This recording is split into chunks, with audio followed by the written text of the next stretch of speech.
Lord of the Mysteries Chapter 1341. After regaining her senses, Audrey maintained her faint smile as she became wary. She could vaguely feel a mysterious force pushing her to Heartlark, the village with the tradition of dragon worship. This was like an arrangement of fate. Audrey had once entered the Hall of Truth, and she discovered that the murals inside had turned into reality. Furthermore, she knew that the Spectator Pathway Sequence 1 was author. From this name, she had made some connections, so it was inevitable for her to suspect that something was amiss.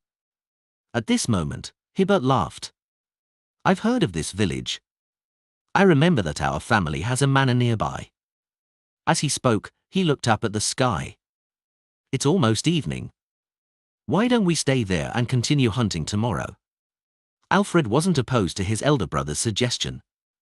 To him, staying the night at whichever manor was essentially the same. He nodded and said, "Send someone back to inform father and mother." Audrey didn't say a word. Her green eyes turned slightly, and her gaze swept across the faces of her two brothers. Hibbert's brows immediately furrowed as he said, "I think it's best we return." This manor wasn't informed in advance, so they definitely weren't prepared. Perhaps there's no way for them to service so many horses, hounds, and servants. Besides, there's still an hour before the evening. There's enough time for us to return. When Alfred saw his brother change his mind so quickly, he wanted to act contrary to him. However, on second thought, he felt that what his brother said made sense. Considering that his sister was also here, he tersely agreed and said, "Then let's head back quickly." With that said, he didn't wait for Hibbert. Squeezing at the horse's side and brandishing the horsewhip, he led the way. Hibbert frowned, then relaxed. Without saying anything else, he led his sister, the group of attendants, servants, and hounds, and turned around, following the edge of the forest and returning to a manor on the other side. Audrey quietly followed behind him, not expressing her opinion on the development of the matter. Late at night, in a manor in East Chester County. Having used her manipulator powers to change the thoughts of her two brothers to prevent them from approaching Heartlark, Audrey lifted the velvet blanket and crawled into bed, entering a deep sleep. In her reverie, she suddenly sat up. She then looked around and saw the familiar dressing table and the bathroom entrance. She realized that she was still in the room, but the crimson moon outside the window was gone. There were no stars, only darkness. This isn't the real world. Audrey instantly made a judgment and inspected herself. Soon, she came to a conclusion. This was a dream. It was a rather strange dream that made her remain lucid. "It's really here." Audrey didn't feel any panic. She was just a little vexed. She hadn't handled the development properly in the afternoon, which led to the problem extending to the manor where her parents were. In hindsight, she believed that she should have followed Hibbert's idea and headed straight to the family manor near Heartlark. Then, she could reasonably arrange for Hibbert and Alfred to return here, leaving her to stay behind and wait for any possible developments. This way, even if anything happened, it wouldn't affect their parents, brothers, and most of the servants. However, at that time, her main goal wasn't to follow the arrangement of fate. As long as she could avoid Heartlark, she would try her best to avoid it. To her surprise, danger would, at times, spring on you even if you didn't seek it out. To avoid it and stall for time wasn't a universal solution. Audrey immediately got off the bed and stood barefoot on the thick carpet. She had already confirmed that, with her level of a demigod as a dream walker, she could directly escape this strange dream and return to the real world, avoiding the suspected invitation once more. After looking around, Audrey pursed her lips, removed the blue cloak hanging on the clothes rack beside her, and wore it. She took a deep breath and walked towards the door. During this process, a crimson star tattoo appeared on the back of her hand. The tattoo vanished as though it had never appeared. This was the mark left on her after her first entry into the ancient palace above the grey fog. For a very long time, it hadn't shown any special traits. It was only at the beginning of this year that Mr. Fall informed them that in situations in which they couldn't pray, they could use the triggering of the corresponding tattoo to skip the chanting of the honorific name. Simply put, this was a treatment that a blessed of a deity enjoyed. Of course, there was no way to transmit any information. It could only be used in critical situations, allowing Mr. Fool to cast his gaze over. And more importantly, the starlight crimson mark was rather eye-catching. It could be easily discovered by others and people who were secretly monitoring them. Therefore, under a situation where she needed to hide her uniqueness, Audrey was more inclined to use the various abilities of a manipulator to implant the idea of praying to Mr. Fool to some inconspicuous human nearby. She got them to complete the prayer at suitable times and locations and pray for her protection. At this moment, she believed that the owner of the dreamscape knew that she was problematic, so she felt that there was no need to go through all that trouble. All she needed to do was to hide the entity she was praying to. When she reached the door, Audrey reached out for the handle and gently twisted it before pulling it backward. The slightly dark corridor entered her vision. The main building of this manor had a history of over 100 years. Many places still had their former characteristics, especially the corridor section. It didn't have any gas lamps, and the walls were decorated with candle stands made of silver or copper. There were countless candles placed on them, emitting a dim yellow light that illuminated the entire corridor and creating all kinds of shadows. They gave a feeling that a phantasm might appear on the corridor at any moment. Even this has been replicated in the dreamscape. Audrey looked around and entered the corridor. As this thought flashed across her mind, a long, thick pale yellow carpet appeared beneath her feet. Stepping on the carpet, Audrey followed her spiritual intuition and walked to the right. After taking 2 or 3 steps, she suddenly stopped. She felt as if there was something hidden behind the 2 tightly shut doors, giving her a strong desire to explore. This is Father and Mother's bedroom. That is Hibert's room. That is Alfred's room. Audrey made a slight note of it and frowned. The ancient doors with relief were extremely mysterious under the dim candlelight.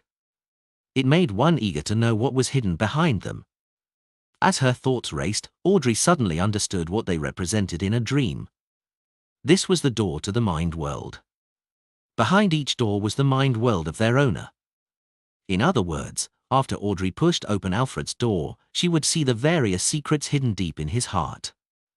Get the latest chapters on no/velbin.com. By the same logic, she could pry into the secrets of Lord Hall and Lady Caitlin. She slowly retracted her gaze. Audrey closed her eyes and continued walking forward, preventing herself from being affected. After all her experiences, she gradually understood a principle. A demigod in the mind domain needed to control themselves and respect others. Under the premise that she could read people's true thoughts through their body language, facial expressions, and emotional fluctuations, if she wasn't satisfied, she could greedily explore the inner thoughts of others and dig out their secrets. In the end, she would suffer a backlash. This was a very simple principle. Everyone had some darkness in them in varying amounts or nasty thoughts. However, they had control over them, preventing them from affecting their actions. Under such circumstances, if a demigod in the mind domain still insisted on digging these thoughts and dug out the ugly parts under the mask, it was very easy for them to be disappointed in human nature, be tainted by all kinds of negative thoughts, gradually becoming crazy without realizing it. This was also one of the reasons why, despite spectators being able to placate themselves and treat corresponding mental problems, they were also one of the pathways who would easily go mad or lose their composure. They were both safe and dangerous. Therefore, Audrey established rules for herself to observe. She only did observations and read the minds of people she knew. She tried her best not to enter their dreams. This restriction didn't apply to strangers. If it wasn't necessary, she wouldn't enter the mind world of anyone. Following the corridor, Audrey, who was wearing a blue cloak, reached its end. She opened her eyes and cast her gaze at the room on the left. It was a half-open solarium. Pursing her lips again, Audrey held the door handle with her breathing steady. As the wooden door opened, the scene inside was gradually revealed. This was no longer a room. On the ground were round pebbles and bundles of bluish-black weeds. It was so dark deep within that space that one couldn't see clearly. Audrey slowly walked in and closed the door behind her. In the darkness, the silhouettes of some objects were quickly outlined. A huge stone pillar that was tens of meters tall stood there. There was a tall lizard-like monster situated above it. The monster was squatting at the top of the stone pillar like a tiny mountain. Its body was covered with huge greyish-white stone scales, and its eyes were pale-fold and vertical. This was a mind dragon as spoken in myths. With a whoosh, the two wings of the mind dragon spread open, almost covering the entire sky. Their bones were like metallic leaf veins, covered with a grey membrane with mysterious patterns. As Audrey looked up, the mind dragon emitted a buzzing sound. "You've been to Live. Without a doubt, it used Dragonese. City of Miracles, Live. How does it know? Just as Audrey had these two thoughts, she heard the mind dragon say, "Everyone's consciousness in one's heart will make a certain exchange with the sea of collective subconscious. And for a unique place like Live, it likewise left a special impression in you. When your virtual persona roams the sea of collective subconscious and isn't too far from me, I can naturally sense this. This exceeds the limits of my abilities, and it's not something a dreamweaver can do. This mind dragon corresponds to a sequence 2 discerner? He actually didn't directly control me." As Audrey's thoughts flashed, the mind dragon spoke again. "I'm sure you don't have any ill intentions at the moment." Audrey fell silent for 2 seconds before looking up and asking, "Aren't you worried that it's a trap?"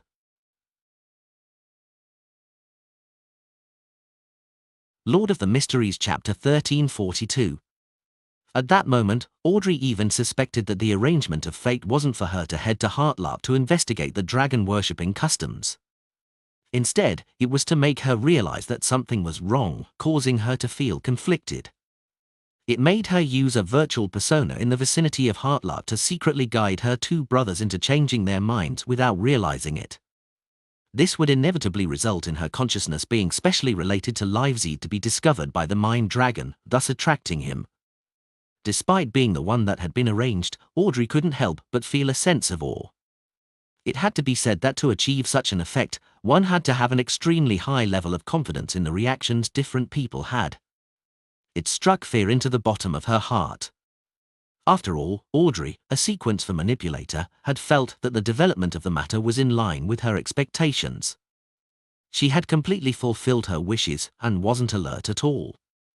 The mind dragon retracted its huge wings and looked down at the blue-cloaked Audrey. "This is a dream maze formed by many minds. Even if the one who set the trap personally descends, it will take some time to find this room. Besides, I won't stay long." Clearly, he had been wary of traps, but he believed that certain matters were worth the risk. Dream maze. This is beyond the power of a dream weaver, or perhaps the power after a qualitative change. Audrey reined in her thoughts and asked calmly, "What do you wish to know?" The gigantic greyish-white dragon buzzed and said, "My name is Arihog, one of the 3 remaining ancient dragons." He means that he is one of the 3 surviving dragons of the Second Epoch, and the rare, known dragons are only descendants of the dragons during the era of the ancient gods. Audrey nodded slightly and didn't interrupt him. Behind her was a wooden door that stood without any support in the plains filled with bluish-black weeds. It looked extremely strange. Arihog didn't waste any time. After introducing himself, he asked, "Where did you find Live?" Audrey was already prepared as she answered frankly, "In a book named Grozel's Travels. Rumor has it that it was personally created by the Dragon King Ankwelt." Grozel. Arihog clearly hadn't heard of this name before. After repeating it, he pressed, "What kind of book is that?" The blonde-haired Audrey gave a simple description. "That's a book with a world that's almost real inside it. At the same time, it can suck in people who meet the requirements or offer their own blood to be sucked in by the book, allowing them to live in that world." Arihog fell silent for 2 seconds. "Is there a sea of collective subconscious in that book world?" "Yes," Audrey answered with great certainty. "The City of Miracles, Live, I saw was deep in the sea of collective subconscious in the book world." Arihog suddenly breathed harder. "What did you see in that Live?" Audrey recalled and said, "A city filled with towering pillars and majestic palaces. In addition, I've also entered the residence of the Dragon King." That place can allow every living being's inner thoughts to echo in the surrounding area. I call it the Hall of Truth. At the end of the Hall of Truth, behind the Dragon King's throne, there's an ancient and mysterious bronze door. I'm not sure what's sealed behind. In short, it's very dangerous and I didn't dare approach it at all. Audrey was speaking the complete truth, she just didn't mention the speculations that Mr. World, Mr. Star, and she had come up with. Arihog fell completely silent. It was unknown what he was thinking of, or if he was analyzing the current situation regarding Live Zeed. During this process, his head drooped down bit by bit, as though he was going to fall from the top of a 100-meter-tall pillar to the ground. Just as Audrey tensed up from this rather bizarre scene and was about to ask a question, Arihog suddenly raised his head. The golden vertical pupil in his eyes turned colder as his voice once again resounded in the wilderness. Live Zeed. With a low rumbling of thunder, the things that were hidden in the dark behind Arihog quickly became clear. In the gradually brightening scene, their outlines appeared. They were huge stone pillars that were more than 100 meters tall. They were either standing alone or collectively propping up numerous majestic and ancient palaces. These stone pillars and palaces were mainly greyish-white in color as they landed on the island-like foundations. It was identical to the City of Miracles, Live Zeed, which Audrey had just described. No, this was probably the City of Miracles, Live Zeed. Only then did Audrey realize that the ancient mind dragon, Arihog, was squatting at the top of the thickest, tallest stone pillar. At this moment, she could faintly feel a subtle change in Arihog. Her green eyes darted about slightly, and the sound of a metal handle being twisted sounded from behind her. This? Audrey held back the urge to turn her head abruptly. She turned her body warily to the side, allowing her gaze to fall sideways. The individual wooden door that had lost its external support slowly opened, revealing the visitor's appearance. A huge, white rabbit with wiggling ears that walked upright. Above the grey fog, in the ancient palace, a figure was shrouded in greyish-white fog. He sat at the full seat at the end of the long mottled table as he silently observed the crimson star representing justice. Backland, Westborough, 9, Bellotto Street. The closer Wendell was to the end of the 2 weeks, the more he suffered from insomnia. He had to rely on medication to fall asleep. When he woke up, he was also restless and extremely anxious. He had lost all interest in food and only forced himself to eat the 3 meals sent by his colleagues to ensure his energy. He didn't know what would happen on the date of the trial, nor did he know if there would be an irreversible change in his body. This kind of fear towards the unknown often made him feel stifled. It was extremely tortuous. Sometimes, Wendell would even think that it might not be a wise choice resisting his return to Utopia. Based on his limited experience there, if he obediently returned to Utopia and testified in court, there was a high chance that he would leave safely. At least up to this point, Wendell hadn't heard of anyone dying or going crazy because of Utopia. The people there were rather friendly apart from being a little bizarre. I'm just going to help. They should be grateful to me instead of being antagonistic. The more he thought about it, the more he felt that it would be more comfortable to face the danger. Of course, he had no doubts about MI9's protective capabilities. If it wasn't possible, he felt that he could only consider meeting the Lord of Storms early. Phew. Wendell exhaled and sat down on his chair. He casually picked up a novel to pass time. However, his frustration made it impossible for him to immerse himself in the plot. He flipped through the pages more frequently and finally, he snapped the book close. He closed his eyes and prepared to take a nap. In a daze, Wendell seemed to return to Utopia and arrived at the court. However, the role he was in wasn't as a witness but a member of the audience. Tracy was deemed by the judge to have provided insufficient evidence to support a claim for self-defense and had been transferred to the criminal courts. He saw this lady tearing up in a daze, her smile extremely miserable. Wendell woke up and stared silently at the wall lamp in front of him. He sat there motionless for a long time. If the problem is Utopia, and not the residents of Utopia, then me avoiding it might end up killing a poor lady. Wendell retracted his gaze. His resolve had wavered slightly, but he was unable to overcome the fear in his heart. With his hands on the table, he stood up and walked to the door. He planned to wander about MI9's headquarters to ease his mood. After leaving the room and taking a few steps forward, Wendell suddenly heard a colleague in the office discussing the related case of the Utopia. "Have you heard? The person who entered Utopia was a carriage driver. He sent a merchant from Utopia to the dock area, and with just taking 2 turns at a crossroads, he found himself somewhere unfamiliar. There's a need to warn all the carriage drivers in Backland. Yes, it's best to draw a parallel between Utopia and the spies, so that they can understand. The way of entering and exiting Utopia is really frightening. Get the latest chapters on no/velbin.com. Yes. Sometimes, I even suspect that the entrance to Utopia might appear anywhere. There's definitely a limit to this. It's not as omnipotent as we imagine. Otherwise, I might find myself in Utopia just by paying a visit to the washroom. According to the current patterns we've figured, this is theoretically valid." When Wendell heard that, his blood vessels on his forehead began to throb. He suddenly felt that even if he was in the headquarters of MI9, he wouldn't be that safe. "Unless there's a demigod watching me the entire time, it's very difficult for me to avoid the fate of returning to Utopia. Perhaps, after I wash my hands and open the washroom door, I'll discover that it's the Iris's hotel outside. No, ordinary demigods might not be able to stop such a thing. This doesn't seem like it's something humans can accomplish. It's already extremely close to that of a deity." Wendell instantly panicked, unable to suppress the fear in his heart. He returned to the room and took out the subpoena from the Utopian court. Immediately following that, Wendell entered the washroom and held the document as he muttered in fear, "I'm willing to go to court to testify. I'm willing to go to court to testify." After repeating himself a few times, he reached out to grab the handle of the bathroom door.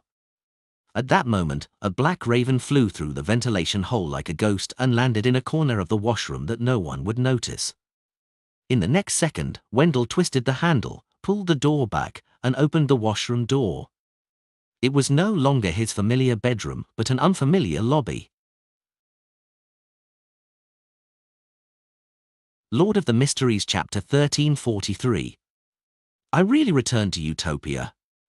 Upon seeing the scene outside, Wendell felt a baffling sense of relief and ease. He no longer had any doubts about his choice to go to testify in court. It had to be known that he was in the washroom of MI9's headquarters. It was a place that was impossible to invade even with a fully armed army. Wendell slowly exhaled as he walked out of the washroom and towards the entrance of the lobby. Behind him, in a corner of the washroom where no one was paying attention to, the pitch-black raven had draped over a shadow-like veil, losing its physical presence. Even if one were to directly look at it, it would be difficult to discover it. Then, its body became more and more transparent as it rapidly dissipated until it vanished. At this moment, Wendell had already walked a few meters out of the lobby when he saw a police officer in a black and white checkered uniform. This was the young officer who had requested him to testify, Biles. "I knew you'd come, because you're a kind person." Biles smiled at Wendell. When he heard the compliment, Wendell's strung-up heart finally returned to normal. Then, he instinctively turned his head back and saw that the bathroom that he had come out of had changed completely in style. It was no longer familiar to him. In the dream maze formed by many minds, the huge white rabbit that walked upright squeezed through the open door and entered the vast wilderness with the greyish-white pillars and magnificent palaces. Mr. Roth. Although it wasn't wearing the persona mask, its unforgettable characteristics were enough for Audrey to recognize him at a glance. This was out of her expectations, but it wasn't too surprising. From her point of view, just Mr. Roth alone likely wasn't enough to deal with an ancient mind dragon like Arihog.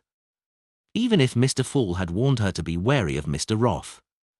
After all, the leader behind the psychology alchemists, the former king of angels, had already become a sequence zero true god. According to the knowledge shared by the Tarot Club, there shouldn't be any other author beyond us in the real world. This way, no matter how powerful Mr. Roth was, as long as it was still part of the spectator pathway, it would at most be on the same level as Arihog. The only things that would differ were combat experience, psychological research, and self-cultivation. At this moment, as the giant white rabbit entered, the large, greyish-white, scaled Arihog spread open his wings which covered his skin. The surrounding area was instantly covered in a shadow. With a leap, the white rabbit's legs suddenly became extremely huge, like a tiny hill. At the same time, the gloomy sky above him lit up. The ground beneath his feet cracked open, spewing out crimson lava. Immediately after, a blurry and distorted figure appeared behind it. This figure was dressed in a simple white robe. It was difficult to see his face clearly, and it was impossible to tell his age. One could only vaguely tell that he was a man. A bright halo hung at the back of his head like a miniature sun. Beneath his feet was an illusory clock that was divided into 12 segments. Each segment represented a different symbol of time. Behind him, there was a shadow that looked like a curtain. I seemed to be looking out from the shadow. Just after this figure appeared, the entire dream maze shook violently, and grey fragments fell from the void. The contrast of depravity and pure sunlight rapidly spread around the huge white rabbit, eroding or assimilating the area. However, that simple white-robed figure had trouble truly taking shape. He was unable to enter reality from history and illusions. Every time his silhouette became clear, his figure would distort like a machine that had its signal disrupted. At that moment, Audrey instinctively retracted her gaze, not daring to look directly at the huge white rabbit. Perhaps it was because she was in a dream and was closely connected to the Mind Island and the Sea of Collective Subconscious. She didn't need anyone to explain to her because she knew what Mr. Roth was doing. The other party knew the latent psychological problems of Arihog and knew what he feared the most. Then, according to this, it produced a nightmare that contained the specific images. In a battle between high-sequence beyonders of the spectator pathway, if both parties were at the same level, it would be difficult to produce any true effects using the various means available to them. One could sneak into the island of consciousness and attempt deep hypnosis. The other could guard the door to the body of heart and mind, preventing any foreign consciousness from entering. The other could spread a mental plague and use the Sea of Collective Subconscious to intrude on the enemy without them realizing it. The other would be able to placate themselves, treat the psychological ailments, and maintain their mental health. Therefore, the battle between same-sequence spectator saints often had 3 fixed styles. First, set up a trap ahead of time as a multi-pronged attack preparation. Then, by secretly leading on and guiding the opponent, one could break down their mental defenses in one strike and complete the hypnosis. Second, one focused on their physical defense and as support, relying on powerful sealed artifacts to defeat their enemy. Third, when the beyonder powers such as mental plague, mind deprivation, dragon's breath, consciousness control, and other beyonder powers were unable to deal with their opponent, engaging in self-hypnotism and using dragon transformation would result in an intense melee battle that exchanged claw swipes and tail lashes. In the third battle, whoever had a deeper understanding of the mind domain, and whose will was stronger and firmer, would be able to gain the upper hand by relying on the extended usage of dragon transformation. Of course, the prerequisite was that the other party had no chance of escaping.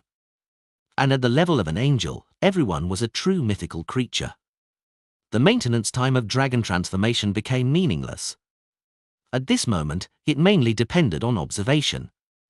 Whoever could find a flaw in the opponent's mind could weave a corresponding nightmare, directly attacking the enemy's weaknesses, slowly destroying their mental defenses and reaching the effect of going mad or dying out of fear. As Audrey was in the same dream, even if the nightmare wasn't directed at her, she was still affected by the corresponding emotions, characteristics, status, and even corruption. Now, she clearly knew that the nightmare that Mr. Roth had weaved represented the ancient sun god. This was the most terrifying existence in Arihog's mind. At the same time, the ancient sun god's influence would uncontrollably corrupt the surroundings until it reached the entire dream. When the time came, once Audrey woke up, she would either become an untreatable mentally ill patient, or she would become an incomplete mythical creature, completely losing all reason and ending up wildly attacking the surrounding creatures. Of course, there was another possibility that she unknowingly became depraved. She would become cold, cruel, and bloodthirsty without realizing it, as if someone had replaced her. At this moment, Arihog, who was squatting at the top of the greyish-white pillar, let out a painful howl. As the dragon's roar echoed, the top of his head turned dark, revealing a sea of secrets and colors that was difficult to describe with words. In the sea, an even bigger grayish-white dragon spanning 1,000 meters long rose up. One of his vertical pupils was pale gold and the other was bright red color. There was a third eye on the dragon's forehead. It seemed to be hiding a thick shadow. Similarly, there was no need for anyone to explain. With the uniqueness of her present state, Audrey immediately knew what nightmare Arihog had weaved. This was something that left a deep trauma in the giant white rabbit's heart. This was the Ankwelt that had been corrupted by the underground world. This was the virtual persona and mental corruption which was sealed behind the bronze door things that had been split off from that ancient god. Get the latest chapters on no/velbin.com. At that moment, Audrey was in an indescribable nightmare. Although she hadn't been corrupted, her mental state was in turmoil, as though she had been awed. She immediately used placate on herself, and didn't hesitate to rely on her own consciousness to forcefully escape the dream maze. During this process, she didn't encounter any obstruction, not just because she wasn't Arihog's and Mr. Roth's target, but also because she had reached sequence 4 and possessed a certain amount of godhood. Therefore, she quickly woke up from her dream. Audrey suddenly opened her eyes and saw a crystal chandelier dyed in faint crimson. She saw the deep darkness of the room. Without any delay, she got out of bed and ran to the window to look outside. The entire manor was completely silent, as if it was deep asleep. Everything was normal. Audrey frowned and immediately split out a virtual person, allowing it to enter the mind island of a night patroller. She remembered very clearly that the dream maze was formed by many minds. Once the two nightmares spread, the result was unimaginable. Therefore, before this, she had to wake up everyone in the manor. In the next second, the patrolling guard suddenly raised his hand and removed the grenade hanging from his belt. He pulled out the pin and threw it towards an empty garden. Boom! The loud explosion jolted awake the sleeping people. Immediately after, the guard shouted loudly, "Enemy assault! Enemy assault!" Earl Hall and his wife were already over 50 years old, so as light sleepers, they jolted awake immediately. Regardless of how good Hebert's sleep quality was, he woke up in a reverie thanks to such a loud explosion. Alfred had opened his eyes the moment the grenade was thrown. The remaining butler, maids, footmen, and bodyguards woke up one after another. They looked confused and dumbfounded, not knowing what had happened. And at the far end of the manor's main building, a few servants heard the commotion and didn't wake up in time. A few seconds later, they struggled on the bed in pain. Like a snake shedding its skin, they broke free from their skin, turning into hideous bodies of blood. They didn't wake up until they died. At that moment, Audrey saw a greyish-white dragon spread its wings in the sea of collective subconscious as it rapidly departed. A huge white rabbit followed closely behind. In the blink of an eye, the dragon's voice resounded in the illusory sea. Adam isn't necessarily Adam, just like how I might not necessarily be Arihog. The giant white rabbit suddenly slowed down and gradually stopped. All the abnormalities came to an end as the entire area returned to normal. In the ancient palace above the fog. Adam didn't attack? The fool Klein frowned slightly as he turned his attention back to Utopia and replaced the instinctual monitoring of the worms of spirit. He carefully inspected his marionette town and didn't find anything abnormal.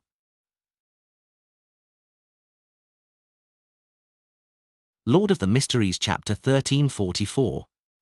Seeing that there weren't any abnormalities in the town of marionettes, Klein began thinking about Miss Justice's encounter. It wasn't Adam who set up an attack against Arihog, but Hermes who masterminded it. Otherwise, it wouldn't be possible for Adam to not descend. It would also be impossible for Arihog to escape so easily. He had to rely on the second city of miracles to have some hope of doing so. If Hermes was the mastermind, the development of this whole episode becomes logical. Hermes never thought of capturing or killing Arihog. He only hopes to learn some information from this ancient mind dragon. When Arihog said Adam isn't necessarily Adam, the operation came to a natural end. Yes, from the looks of it, Hermes already had some doubts about Adam's true state. However, due to the limitations of his status, he has been unable to make Arihog appear on his own accord, so he used Miss Justice. Adam isn't necessarily Adam, Arihog isn't necessarily Arihog. This sentence is very interesting. The upper echelons of the spectator pathway are more mysterious than seers. Back then, Dragon of Imagination Ankwelt clearly occupied Sequence 0, but he had a Sequence 1 son of the same pathway as him, Dragon of Nightmare, Alzuhod. If Adam really isn't Adam, then who is he? Is it that Adam from the myth in the time before the first epoch, or part of the primordial one?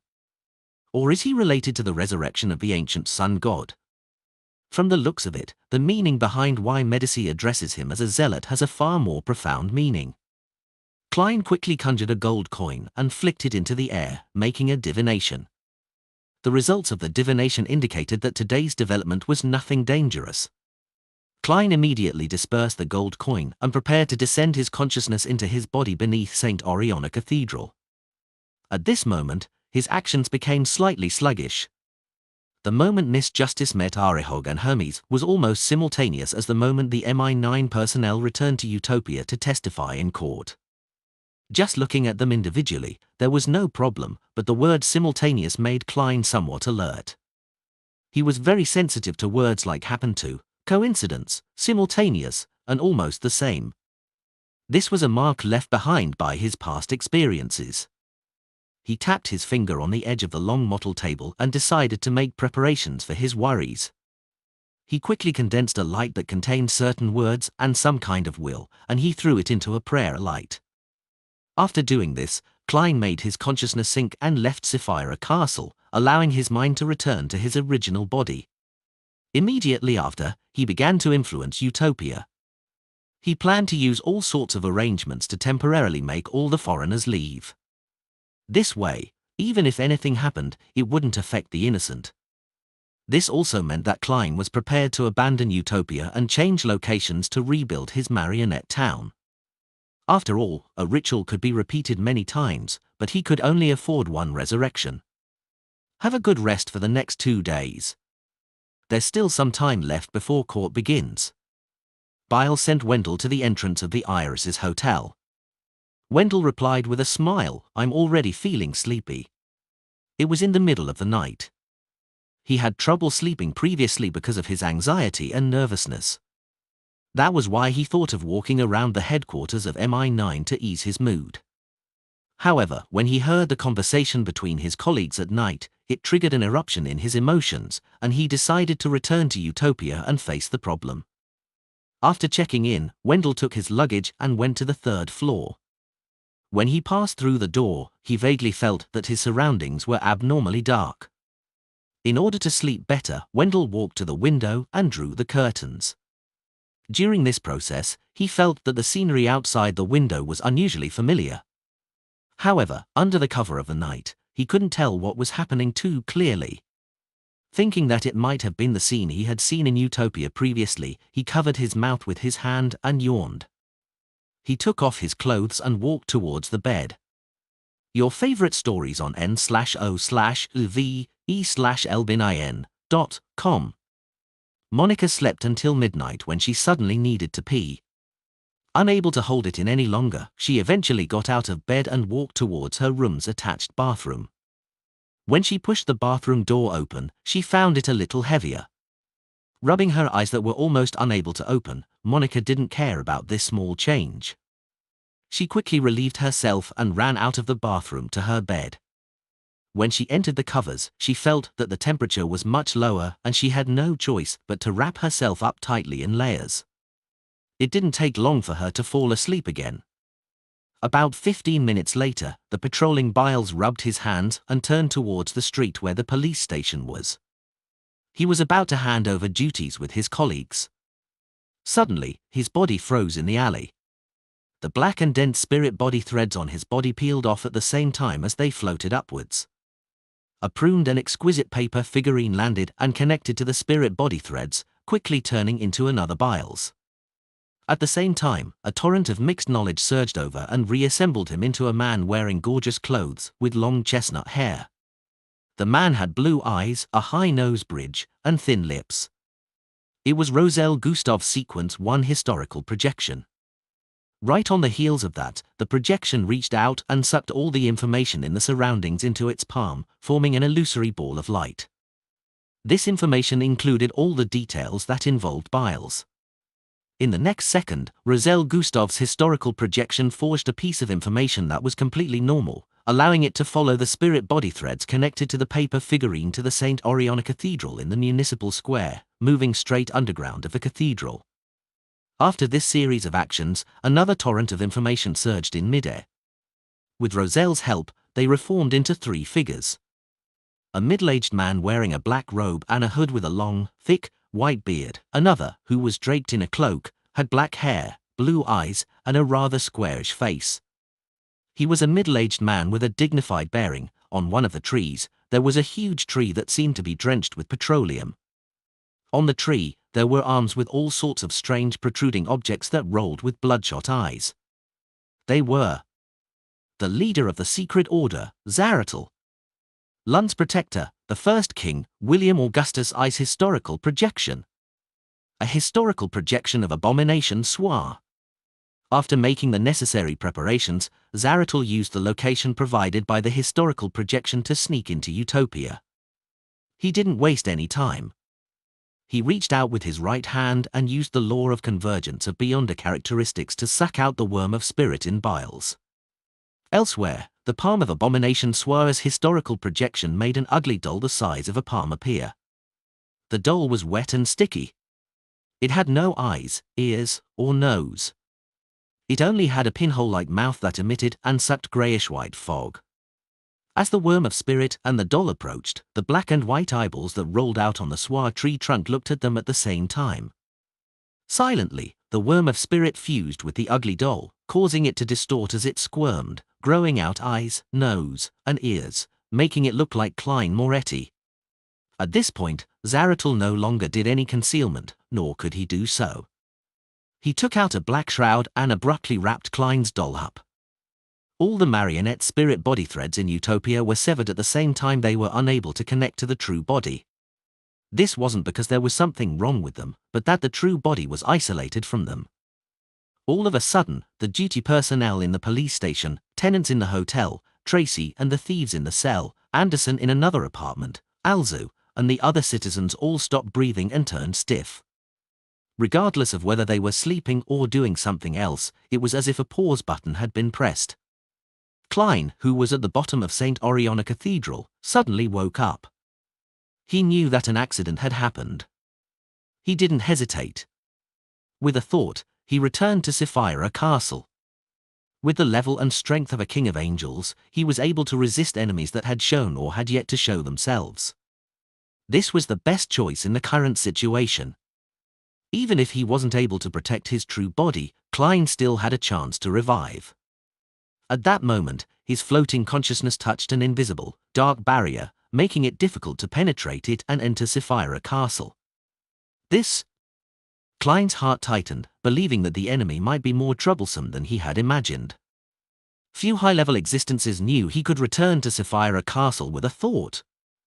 In the next second, the thick, petroleum-slathered tree had arrived above St. Oriana Cathedral. In addition, a deep and dignified voice resounded. Wandering is prohibited here. Teleportation is prohibited here. Klein wasn't led by his emotions.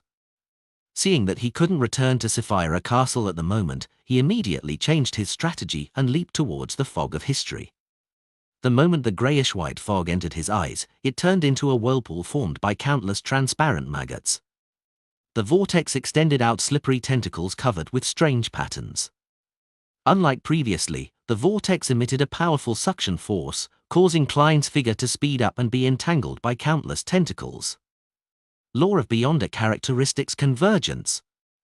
The law of Beyonder characteristic convergence between angels. A subtle beam of light flashed as Klein, who was firmly controlled by Zaratul's mythical creature form, turned into a paper figurine. This was an angel-level application of paper figurine substitutes, as well as the help of grafting. Although Klein couldn't return to Sapphira Castle, he could influence the worms of spirit above the grey fog, allowing them to use the curtain to provide help. After dodging Zaratul's fatal blow, Klein ran into the fog of history and fled towards the former metropolis from a time before the first epoch. At this moment, many marionettes, who had been dead for a long time in Utopia, rapidly decayed from losing the spirit body threads maintaining them. Their limbs dropped to the ground or mutated because of their beyonder characteristics. The latter transformed into different monsters, ones far more terrifying than imaginable. Some swallowed their heads, others were left with only squirming flesh, while others grew dense eyes. Soon, Klein ran into the old metropolis situated inside the fog of history. To him, this was a safe room that could be trusted. This was because only a scholar of your who was a human from before history could enter. Without any hesitation, Klein habitually surveyed the area and began praying to the Evernite goddess in the stacked city. O.F. A faint sound rang out as an ancient wooden stake with traces of blood penetrated Klein's heart from behind. A figure phased into existence behind him. It was a cold-looking man wearing a half-top hat and a black trench coat. German Sparrow. Klein's pupils dilated as the crazy adventurer said in a deep voice, "Adam has given me humanity."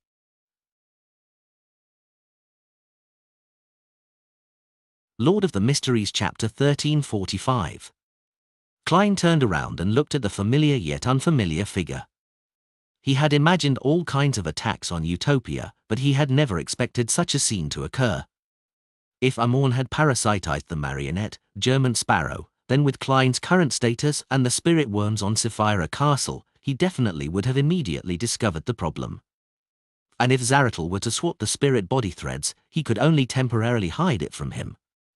Furthermore, he needed help from an angel like a knowledge emperor or a servant of concealment to ensure the element of surprise in the sudden attack. Only the humanity provided by a spectator could slowly ferment, without revealing any abnormalities on the surface. To prevent such a situation, he could only sever the spirit body threads and allow the marionette to deteriorate till it died. That way, regardless of whether it had any humanity in it or not, it would ultimately cease to exist. Unfortunately, Klein had never heard of such methods before. All he did was guard against the invasion of a virtual persona on his marionettes. This might be the power of a visionary, giving life to everything virtual and immaterial, a unique sense of humanity. The carved and cold face was reflected in Klein's eyes as he felt a force pushing him away. He immediately fell backward, falling from the layers of ruins of the old metropolis out from the fog of history. During this process, he wanted to control himself, but there was nothing he could do. This was because the wooden stake at his heart had sealed all his beyonder powers. With a thought, Klein looked at German Sparrow and snapped his fingers. Discover new chapters at novelbin.com. Pa. The worms of spirit in Sapphira Castle received his will and gave up the marionette spirit body threads. They also picked up the Staff of the Stars and prepared to give Klein a fatal blow so as to commit suicide. After his main body completely died, Klein would be able to revive above the grey fog and escape from his predicament. He no longer held any hope after finding out that Adam was the mastermind behind the scenes. At this moment, a stone square floating in the void appeared beneath Klein's feet. Black stone pillars rose up and propped up a grand and holy cathedral, enveloping Klein inside. The Corpse Cathedral, Adam's Corpse Cathedral, the divine kingdom of a visionary. Boom! Countless bolts of silver lightning smoked down from Sapphira Castle, penetrating the fog of history and struck the cathedral, but failed to shake it at all. At the same time, in the ancient palace, the figure sitting in the fool's seat suddenly collapsed to the side, forming a vortex formed from transparent maggots. The vortex extended out slippery and strange tentacles, crazily smacking the surroundings, overturning the junk pile, and destroying the long wattled table. Klein's avatar had lost contact with his true body, and because his true body hadn't really died, they had lost control and went crazy, just like Zaratul from before. In the old metropolis before the first epoch, German Sparrow, who was wearing a half-top hat and a black trench coat, looked up at Sapphira Castle, his expression mixed. He was basically a corpse. After his spirit body threads were abandoned, he naturally couldn't maintain his existence. The only thing Adam gave him was humanity. There was no envisioned life for him, as that would result in the discovery of there being something wrong with German Sparrow. German Sparrow slowly collapsed as he looked at the ruins in the old metropolis. He died in this ruin. Klein's feet landed on the ground and stood in the middle of the cathedral. He saw that every arch of each pillar was embedded with the skulls of different races. Most of them were pale white in color as they were packed densely together, staring at the intruder with their hollow eyes.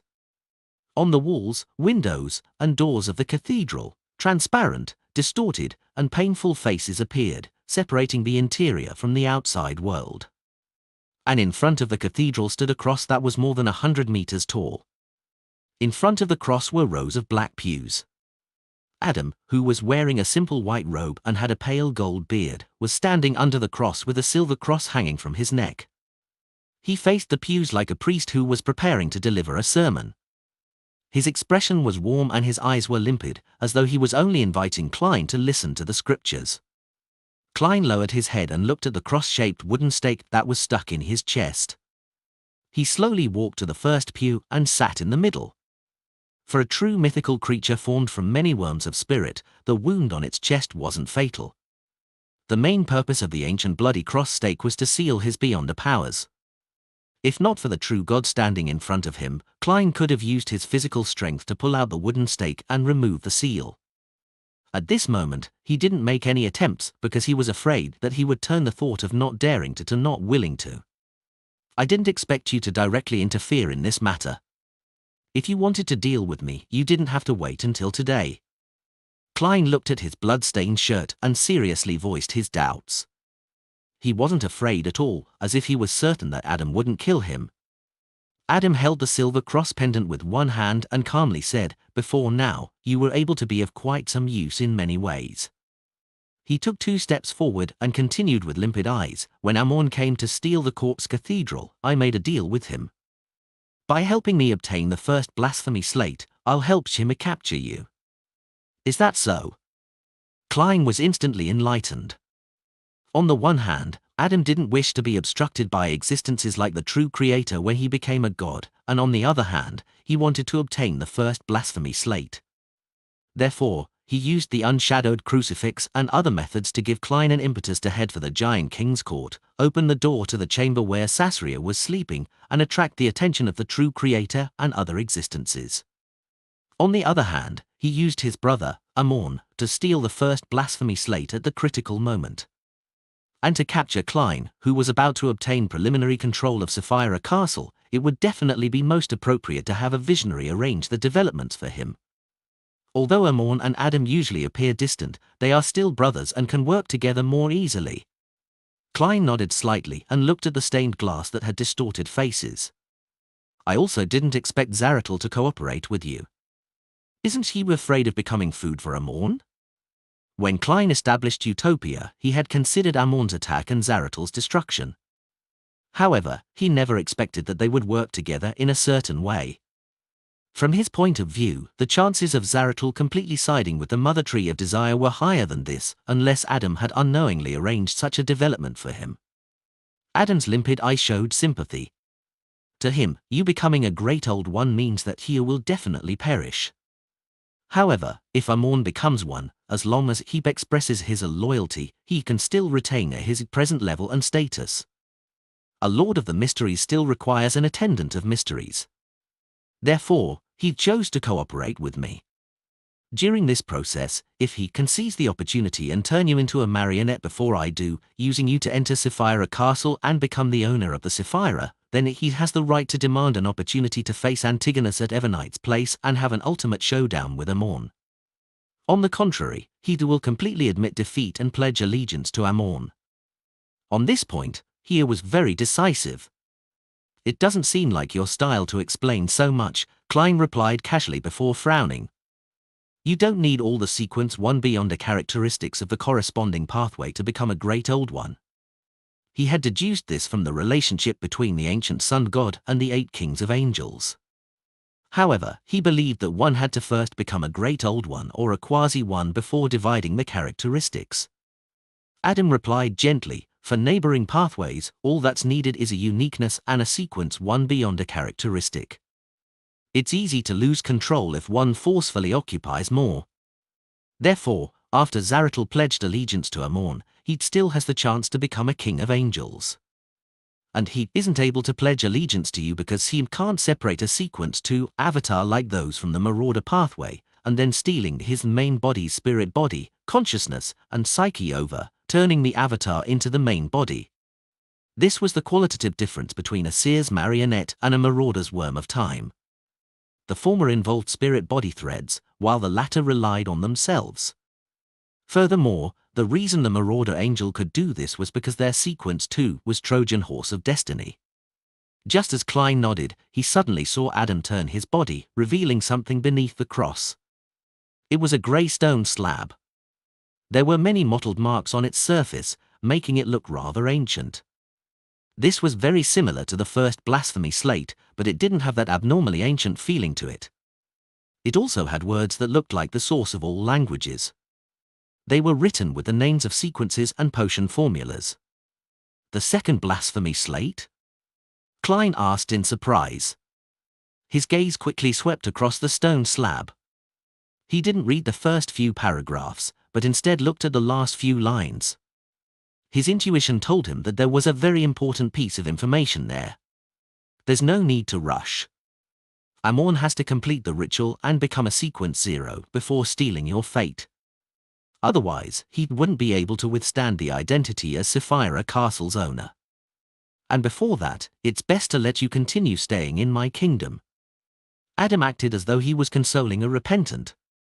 Kill me, Klein muttered inwardly. At this moment, he figured out the last few lines. God Almighty, Creator, Maker, the Omnipotent and Omniscient, Lord of the Astral World.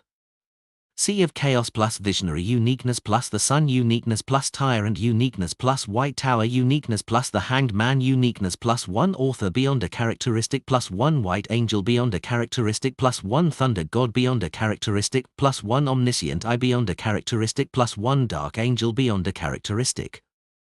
Lord of the Mysteries, King of Space-Time, Beacon of Destiny, Embodiment of Sapphira Castle, Dominator of the Spirit World. Sapphira Castle plus the Full Uniqueness plus Error Uniqueness plus Door Uniqueness plus 1 Attendant of Mysteries beyond a characteristic plus 1 Worm of Time beyond a characteristic plus 1 Key of Stars beyond a characteristic. Upon seeing this, Klein turned his head to look at Adam and asked in puzzlement, "Why are you showing me these? Wouldn't it be safer to hypnotize me and put me to sleep until Amorn becomes a god?" Adam's eyes were clear as he said with a warm expression, "To be frank, if the other party wasn't Amorn, then I'd be more willing to help you become the dominator of the spirit world. We have too many things in common. In a sense, we are old friends who have met before." With that said, he smiled and said, "We meet again, Mysteries." Lord of the Mysteries Chapter 1346. Mysteries. The last time Klein heard this title was from the consciousness of the true creator that had descended. The penultimate instance was from the ancient sun god from history, the City of Silver's creator. In a sense, the two of them were equal. The true creator was equivalent to the ancient sun god evil spirit after retrieving Sasria's personality. However, unlike before, Klein wasn't flustered when he heard this manner of addressing him. Neither his heart trembled nor his teeth chattered. At this moment, he felt as if he had finally seen a suspended rock fall to the ground. Of course, he wasn't that calm either. To a certain extent, surprise, shock, and disbelief were inevitable. It was because of the words "Adam isn't necessarily Adam" from Arihog that he had already come up with many speculations and was mentally prepared. We meet again. Mysteries. Adam is equivalent to the ancient sun god. Or is this the resurrection contingency of the ancient sun god? He knows of this, but he still wishes to revive his father, so that's why Medici calls him a zealot? Thoughts flashed through Klein's mind as he gained a brand new understanding of certain matters. It was no wonder Adam never promoted teachings about himself. He only spread what was left of the ancient sun god. Klein originally believed that this was due to the special trait of a visionary, and how he could use his uniqueness to create a bunch of realistic believers as anchors. This way, he didn't need to build a congregation, but from the looks of it, this was probably only one of the reasons. After 2 seconds of silence, he looked into Adam's pure eyes and said, "You are the ancient sun god?" Adam maintained his warm smile and said in an illuminating tone, "Don't you think I'm the most unique among the 8 kings of angels?" After reading the contents of the second blasphemy slate regarding the great old ones, you should be able to clearly understand this point. Indeed. Klein nodded, indicating that he could tell. Of the 5 kings of angels related to omnipotence and omniscience, you are the only one with a uniqueness. According to the mysticism knowledge that Klein currently possessed, when the City of Silver's creator was still alive, the 8 kings of angels were in the same state.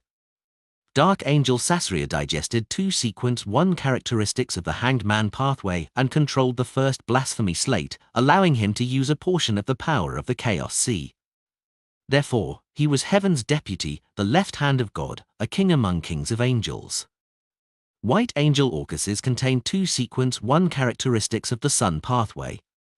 Wind Angel Leodero, Angel of Wisdom Herebergen, Angel of Fate Ouroboros also possess 2 sequence 1 beyonder characteristics of their respective pathways. Angel of Time Amorn, Red Angel Medici were the ones with a uniqueness of their own pathway and a corresponding sequence 1 beyonder characteristic. Angel of Imagination Adam had the Spectator pathway's uniqueness and 2 sequence 1 beyonder characteristics. This didn't seem problematic at first glance, but it appeared strange on careful thought. Angel of Time Amorn and Red Angel Medici didn't belong to the 5 pathways of omnipotence and omniscience, and there was no problem about the ancient sun god using different methods to give them their uniqueness. However, Adam was different. Visionary belonged to one of the 5 pathways of omnipotence and omniscience, and the corresponding uniqueness was one of the foundations needed by the ancient sun god to become a great old one. In other words, this was equivalent to one of the 3 sequence 1 beyonder characteristics needed of a sequence 0. How could it be randomly separated? After all, Sasria, as the deputy of heaven, the left hand of God, didn't obtain the uniqueness of the Hanged Man pathway, much less Wind Angel Leodero, Angel of Wisdom Herebergen, and White Angel Orcuses. Klein originally believed that the ancient sun god had sensed the awakening of the primordial one, so he had deliberately used the method of having children to separate one of the 5 uniquenesses from himself, taking the initiative to lower his level to resist the corruption and invasion. This was probably the thoughts of other deities and kings of angels back then. When he heard Arehog say Adam isn't necessarily Adam, Klein felt that there might be a deeper secret hidden in this matter and came up with some guesses. After witnessing the last few lines of the second blasphemy slate, he found it even stranger. This was because a uniqueness was one of the foundations of becoming a great old one. If the Sephira was the foundation, then the corresponding uniquenesses were weight-bearing columns. It would be deeply problematic no matter which one was lost.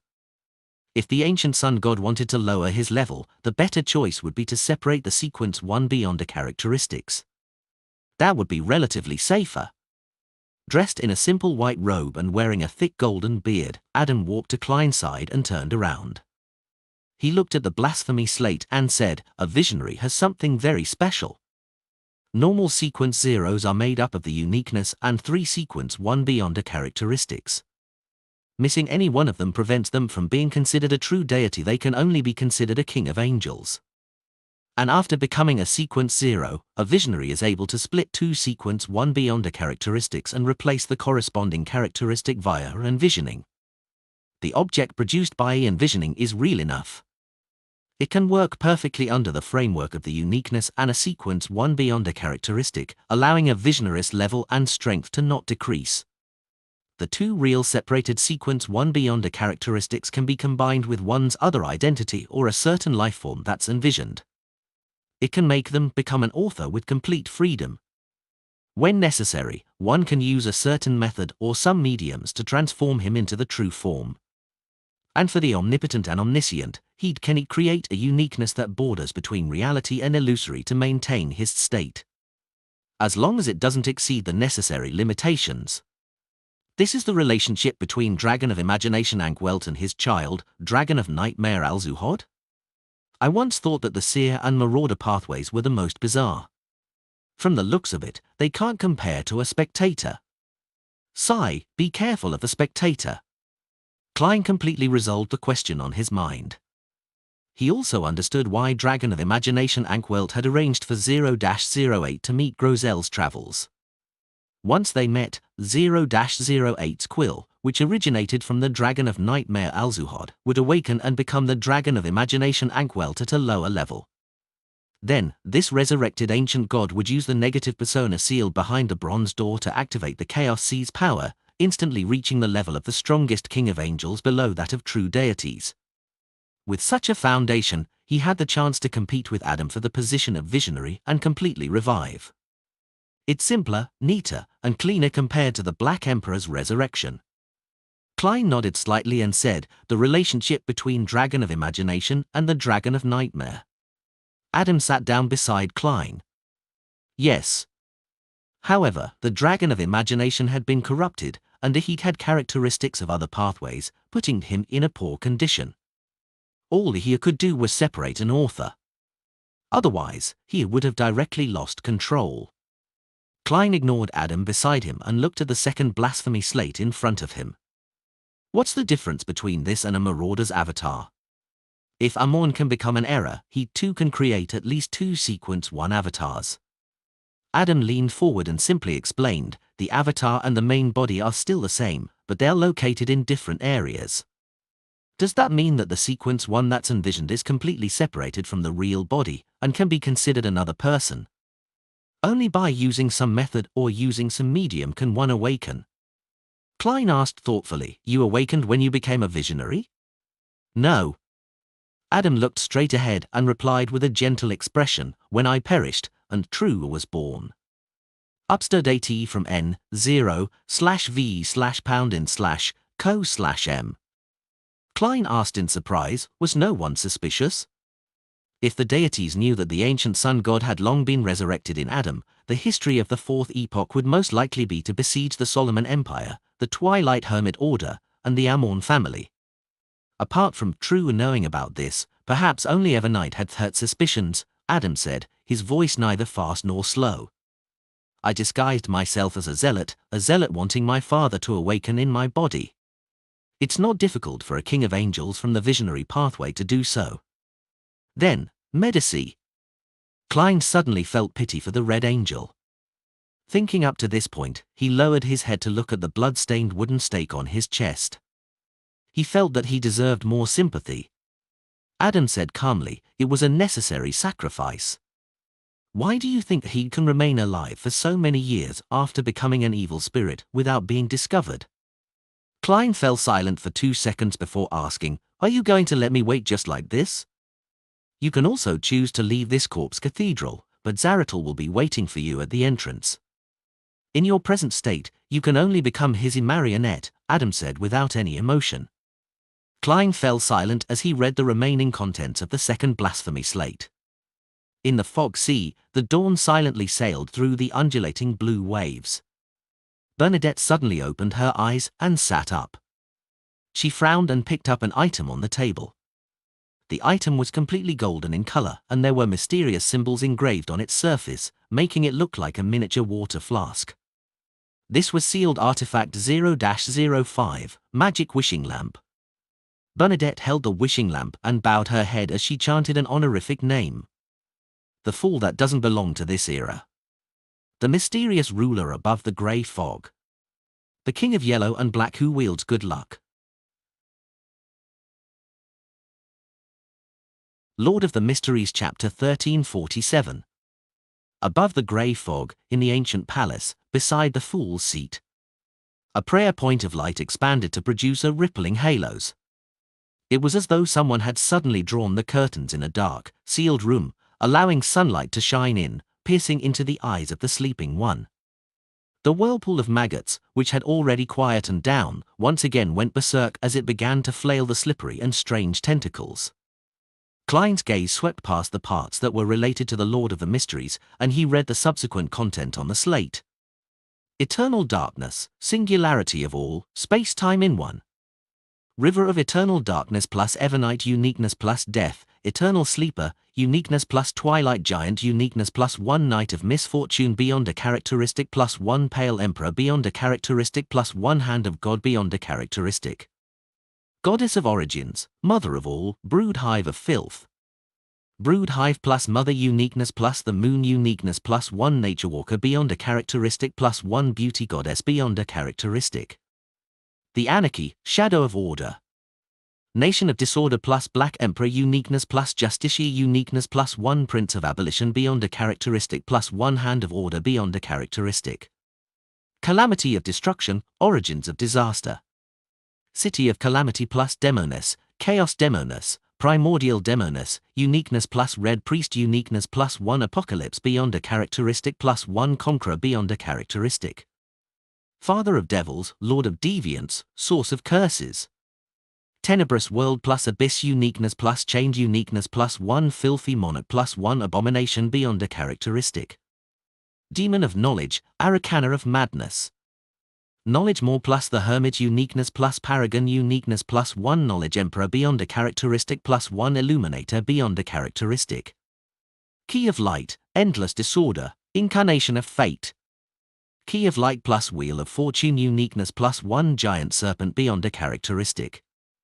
These are the Great Old One's title corresponding to the 9 Sephiro. After reading it, Klein sighed inwardly. If he and Emperor Rizal knew this mysticism knowledge earlier, neither of them would have ended up in their present situations. At certain times, even without using beyonder powers, knowledge is completely equivalent to power. The titles of the combined pathways of Earth and Moon are somewhat different from Mother Goddess of Depravity. From the looks of it, it is indeed just a part of her, which means that the title and authority left to the outer deity on the Moon is Mother Goddess of Depravity, Origin of Evil, the Indestructible. By the same logic, the Mother Tree of Desire's full name should be the Mother Tree of Desire, Heartless God, Perpetual Blatherer. The situation regarding the Son of Chaos isn't very clear. It's as though he vanished, and no one can fully understand him. Klein nodded indiscernibly. He then asked, from the looks of it, the omnipotent and omniscient is the strongest. The Lord of the Mysteries and the Space-Time in one are ranked second. The rest are ranked third. This was determined by the number of beyonder pathways each needed, excluding the outer deities. Adam looked at the blasphemy slate and calmly said, "That's not how it is. The number of authorities has a certain connection to level and status, but not entirely. The corresponding characteristics, power, and symbols are equally important." After the original creator split apart, the 3 pillars stood above all the great old ones. One was God Almighty, omnipotent and omniscient, the other was Lord of the Mysteries, the King of Space-Time, and the last was Mother Goddess of Depravity, Origin of Evil. Upon hearing Adam's last sentence, Klein couldn't help but look down at his left sleeve. A roach was hiding inside. No wonder Rode said that he saw a pillar and support from me. Klein had suddenly arrived at a state of enlightenment as he was a little more convinced by what visionary Adam had said. At this moment, Adam added at an adequate pace. Currently, the first 2 pillars only exist in the form of Sephiro. And after the Mother Goddess of Depravity had the brood hive and 2 beyonder pathways separated from her, she became not much different from the other outer deities. Only her symbol as a pillar remains. If it wasn't for the blood-stained stake in his chest, Klein definitely would have felt that the ambience was great for a conversation. In moments when his mind trailed, he even imagined that he and Adam were friends and were happily discussing some mysticism knowledge, waiting for his child, Amon, to return home for dinner. Of course, I'm dinner. I have to say that a spectator's ability to influence others' knowledge, experience, and state is really too powerful. As Klein told himself to be on guard, he asked in puzzlement, "I thought that the outer deities like the Mother Goddess of Depravity, who has 2 or even 3 Sephiro, are considered pillars." Adam looked down at the silver cross pendant hanging across his chest and said, "She only has 1 Sephira. Under normal circumstances, the Sephiro can't be separated. Only when the original creator split and created an embodiment of convergence and separation did the Sephiro tear apart, allowing some of them to be sucked into our planet." Fin new chapters on nov/elbinin.com. In other words, the present Sephira, the Mother Goddess of Depravity, is incomplete. The future Great Old One, Mother of all, won't be a complete Great Old One. Klein pressed. Adam's lips twitched as though he was smiling. It was so at the beginning, but the Sephiro has the ability to mend itself. the present mother goddess of depravity's Sapphira isn't incomplete, and the brood hive can also create a great old one itself. The only problem is that the mother goddess of depravity can only use a portion of pillar sheep symbolizes unless she has fused with the brood hive again. This has also caused the birth of life and the feminist powers in the entire universe to undergo a certain anomaly. However, thousands of years of time at astronomical scales is a very short period of time, and the corresponding influence hasn't spread. And if any outer deity obtains a Sapphira that is neighboring theirs, making it equivalent to having two Sephro, I can't predict what will happen. Before that, only the original creator had contained more than singular Sapphira. However, as long as heat awakens, he will definitely split apart. Klein nodded and asked thoughtfully, in the beginning, the creator accommodated at least 9 Sephro. This doesn't mean that having 2 Sephro or even 3 will not result in problems. There should be a critical point. No one can verify this at the moment. Adam held the silver cross pendant in front of his chest and said, I'm guessing that some existences have attempted it before. After all, convergence is a very strong instinct, but the outcome is unknown. Which existences? Klein rubbed the bloody cross wooden stake that was stuck in his chest. Adam cast his gaze at the gigantic cross that was more than 100 meters tall in front of him and calmly said, the God Almighty from the early First Epoch. He can also be called the Primordial One. In addition, there's also the Lord of the Mysteries, the one you often recite. As he spoke, Adam turned to look at Klein and said in an imitating manner, the celestial worthy of heaven and earth for blessings. These two seem to have vanished. The outcome of their attempts doesn't seem too good. Klein hadn't thought of what he wanted to say when Adam turned his head and looked at the second blasphemy slate. What I can be sure of is that some Sephro cannot be accommodated at the same time. In this universe, there is a hidden fourth pillar. It represents everything, including the end of the Great Old Ones and the universe itself. It corresponds to the 2 Sephro river of eternal darkness and city of calamity. Simply put, if ever night can become an eternal darkness, singularity of all, space-time in one, she can further occupy the 2 pathways of Demonis and Red Priest, encompassing the city of calamity, and becoming the true fourth pillar. However, when that happens, she will either enter a deep sleep, be passively split apart, or it will cause the entire universe, including her and us, to be annihilated, starting everything all over again. Never expected that. Once above the sequences level is reached, the symbolism is more important than authority. Adam, no, the ancient sun god's mysticism knowledge is simply too terrifying. As expected of a quasi-great old one. Klein sighed when he heard that.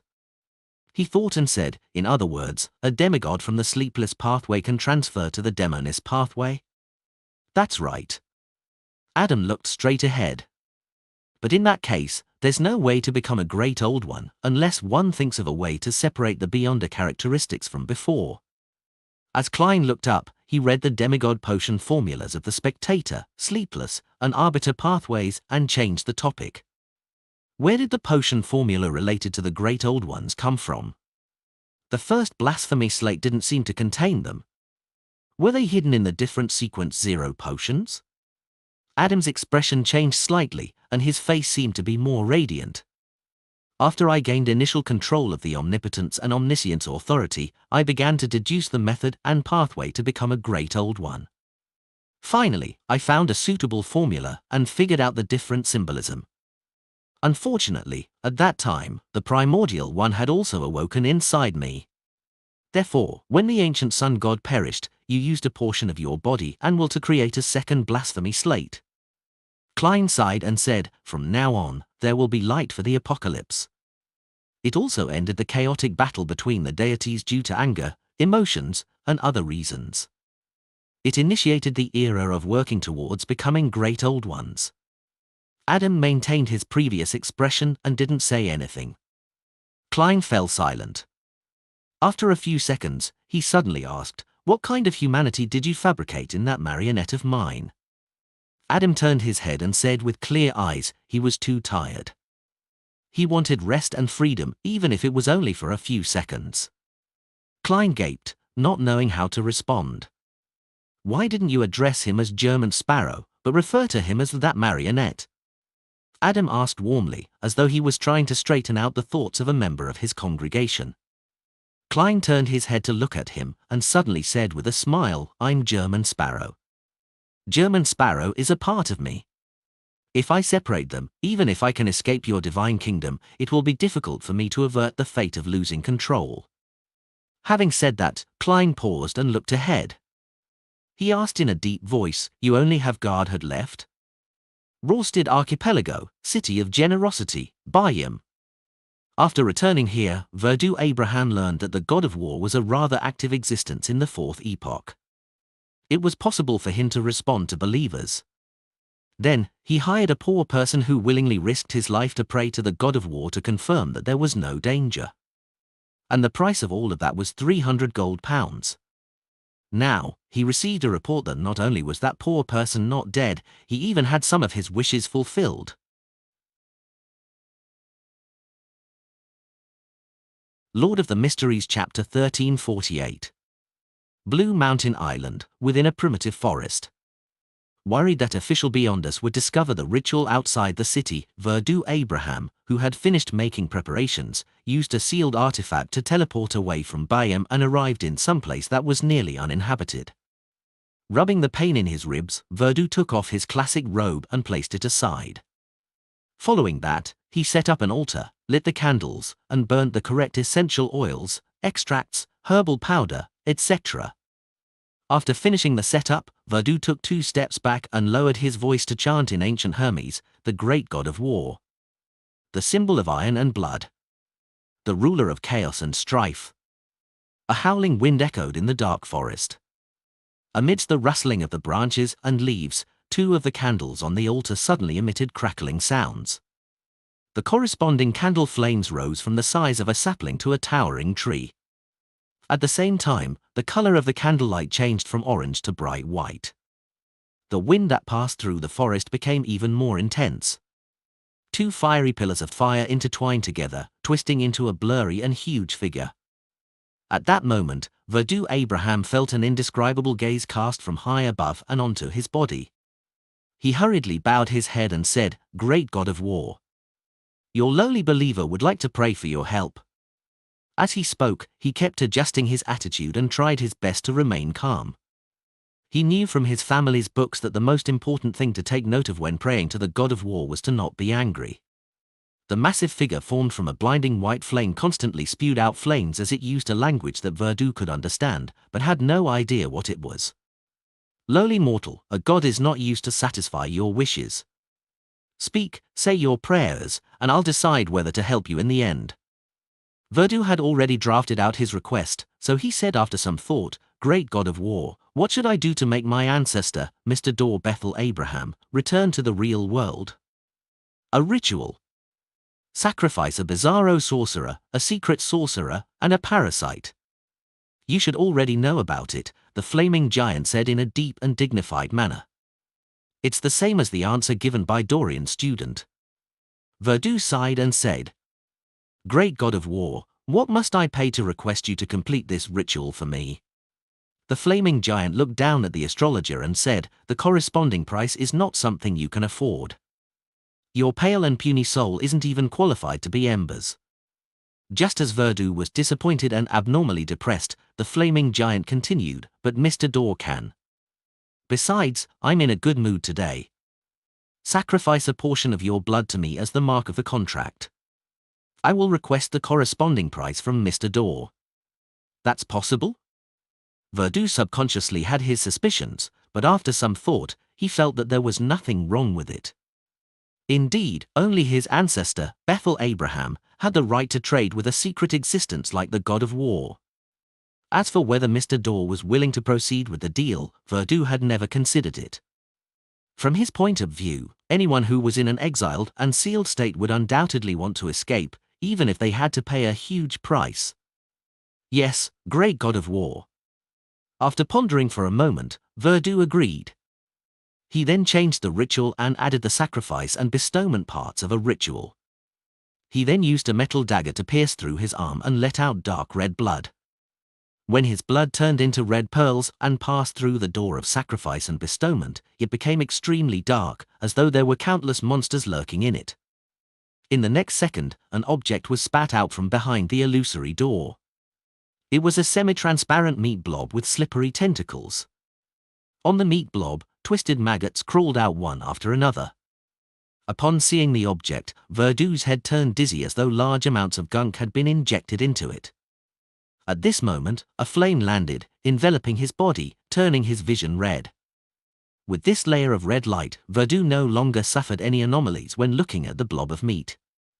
Right on the heels of that, another object was spat out of the door of sacrifice and bestowment. It was a bird with a deformed head. Every feather shimmered with a faint stellar radiance. Strands of insect-like brilliance drilled into its body and occasionally emanated out. Worm of stars. Is this a monster with a secret sorcerer's beyond a characteristic? The previous one corresponds to a bizarro sorcerer. Indeed, secret sorcerer and bizarro sorcerer are only names of potions. They aren't just referring to humans. It's the same with the title of demigods. Unless the term half-man is added to the title. Verdu has a deep understanding of his pathway, allowing him to understand the current situation. And this meant that the ritual to help Mr. Door escape could be done by sacrificing demigod monsters of the seer, apprentice, and marauder pathways. Furthermore, there was no need for Verdu to do it himself. The great god of war had already prepared everything. This made it difficult for Verdu to suppress the joy in his heart. He looked at the door of sacrifice and bestowment light with great anticipation, waiting for the third sacrifice to be spat out. In just a second, an object flew out from the darkness behind the door and landed on the altar. It was an unconscious crow. Of course, it only looked like a crow. Its right eye had a ring of black, and its feathers were almost transparent. On it were rings. A monster corresponding to Parasite. Verdu was delighted as he sincerely praised the great god of war. Inside the corpse cathedral. You only have godhood left? Klein asked in a low voice as he looked at the huge cross in front of him. He felt that using a certain identity or a particular persona to revive definitely had problems. Even if the identity, the persona, had a real body, real beyond a characteristics, and a certain level of self-awareness, it still wouldn't be nearly perfect. And Adam's behavior had deepened his suspicions. Sitting beside him, Adam, who was dressed in a simple white robe, didn't show any change in expression. He maintained his composure when preaching. Yes. I'll only be complete if I fuse with true. Indeed. Klein sighed and said, although the true creator is an embodiment of negative personalities and extreme emotions, he has also inherited your humanity. That's why he went mad. Adam appeared to be speaking about a stranger. Get the latest chapters on no/velbin.com. Klein thought for a moment before interpreting the remaining contents of the second blasphemy slate. He asked, if the two of you really fuse as one, who among you will take center stage? This is what we have been competing for after we awakened, Adam said as he released the hand holding the silver cross pendant. Therefore, you obtained the first blasphemy slate through a morn, hoping to use it to gain control of the Chaos Sea and gain the upper hand. Klein was enlightened as he nodded with a frown. All of you seem to have a tacit understanding regarding this matter. The true creator has never made an issue out of your identity or used external forces to deal with you. This is between us, Adam replied calmly. Klein fell silent for a few seconds before staring at the blasphemy slate. I have a nagging feeling that the Red Angel's death and many of the things that happened during the Fourth Epoch weren't that simple. Klein kept asking and probing. Apart from trying to understand more secrets and gain more knowledge, he was stalling for time and maintaining their present interaction. Compared to being hypnotized by Adam and turning muddle-headed, or sleeping directly, he wished to stay awake. With this in mind, Klein lowered his head to look at the blood-stained wooden stake embedded in his chest. He felt that the pain it brought was so real. Why do you say that? Adam asked in return, as if he would begin praying at any moment. Klein deliberated over his words and said, before the Black Emperor returned, the Solomon Empire only had one true God, the true creator, and the Red Priest's uniqueness. The nobles and powers who supported Alistair Tudor occupied the four uniquenesses of Visionary, Door, Error, the Fool. Together, even adding on the King of Angels Ouroboros, they wouldn't be able to fend off the six orthodox deities like Evernight and company. Furthermore, they still had the Justicia uniqueness on hand. In such a situation, even if you didn't plan on scheming to target the Red Angel, no one will suspect you. Of course, a crazy Blood Emperor might be more useful to you. Adam's gaze remained unchanged as he stared at the huge cross. You don't understand because you don't know enough. In the fourth epoch, apart from the three great empires and the true deities and kings of angels behind them, there were also the Demonis sect and the Moses ascetic order. There was also the Abyss's infiltration and secretly developed artisans, as well as the southern continent's Balaam. And that wasn't all. In addition, there were many crucial factors at stake. Klein nodded thoughtfully and said, for example, the conflict between the six deities. Adam smiled warmly and said, more than that. Without waiting for Klein to ask further, Adam added calmly, you should have been to Banzi.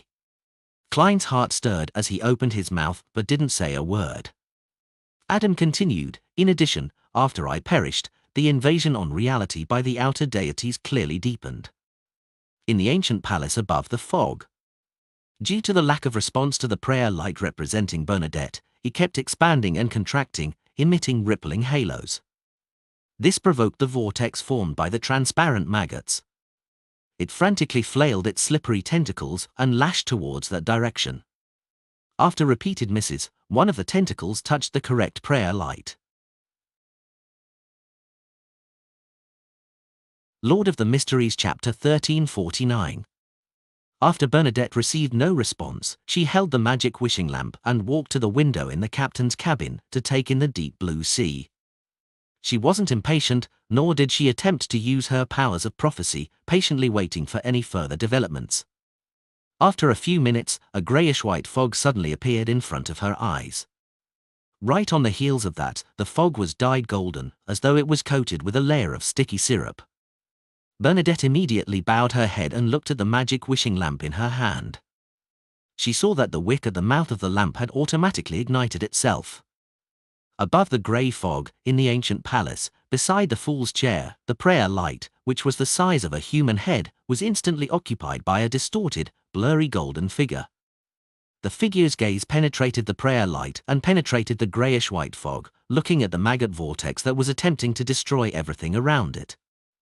His voice immediately reverberated within Sapphira Castle, dignified and grand. You actually lost control? The tone of Genie was clearly mocking. He didn't care whether the crazy worms of spirit could understand him. At this moment, a strange door of light formed from countless balls of light appeared above the chair of the fool that had already collapsed.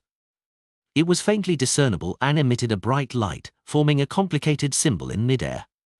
This symbol originally existed behind the fool's chair, formed from the pupil-less eye and the contorted lines. As the symbol took form, the strange light became fainter and eventually completely fused into this space.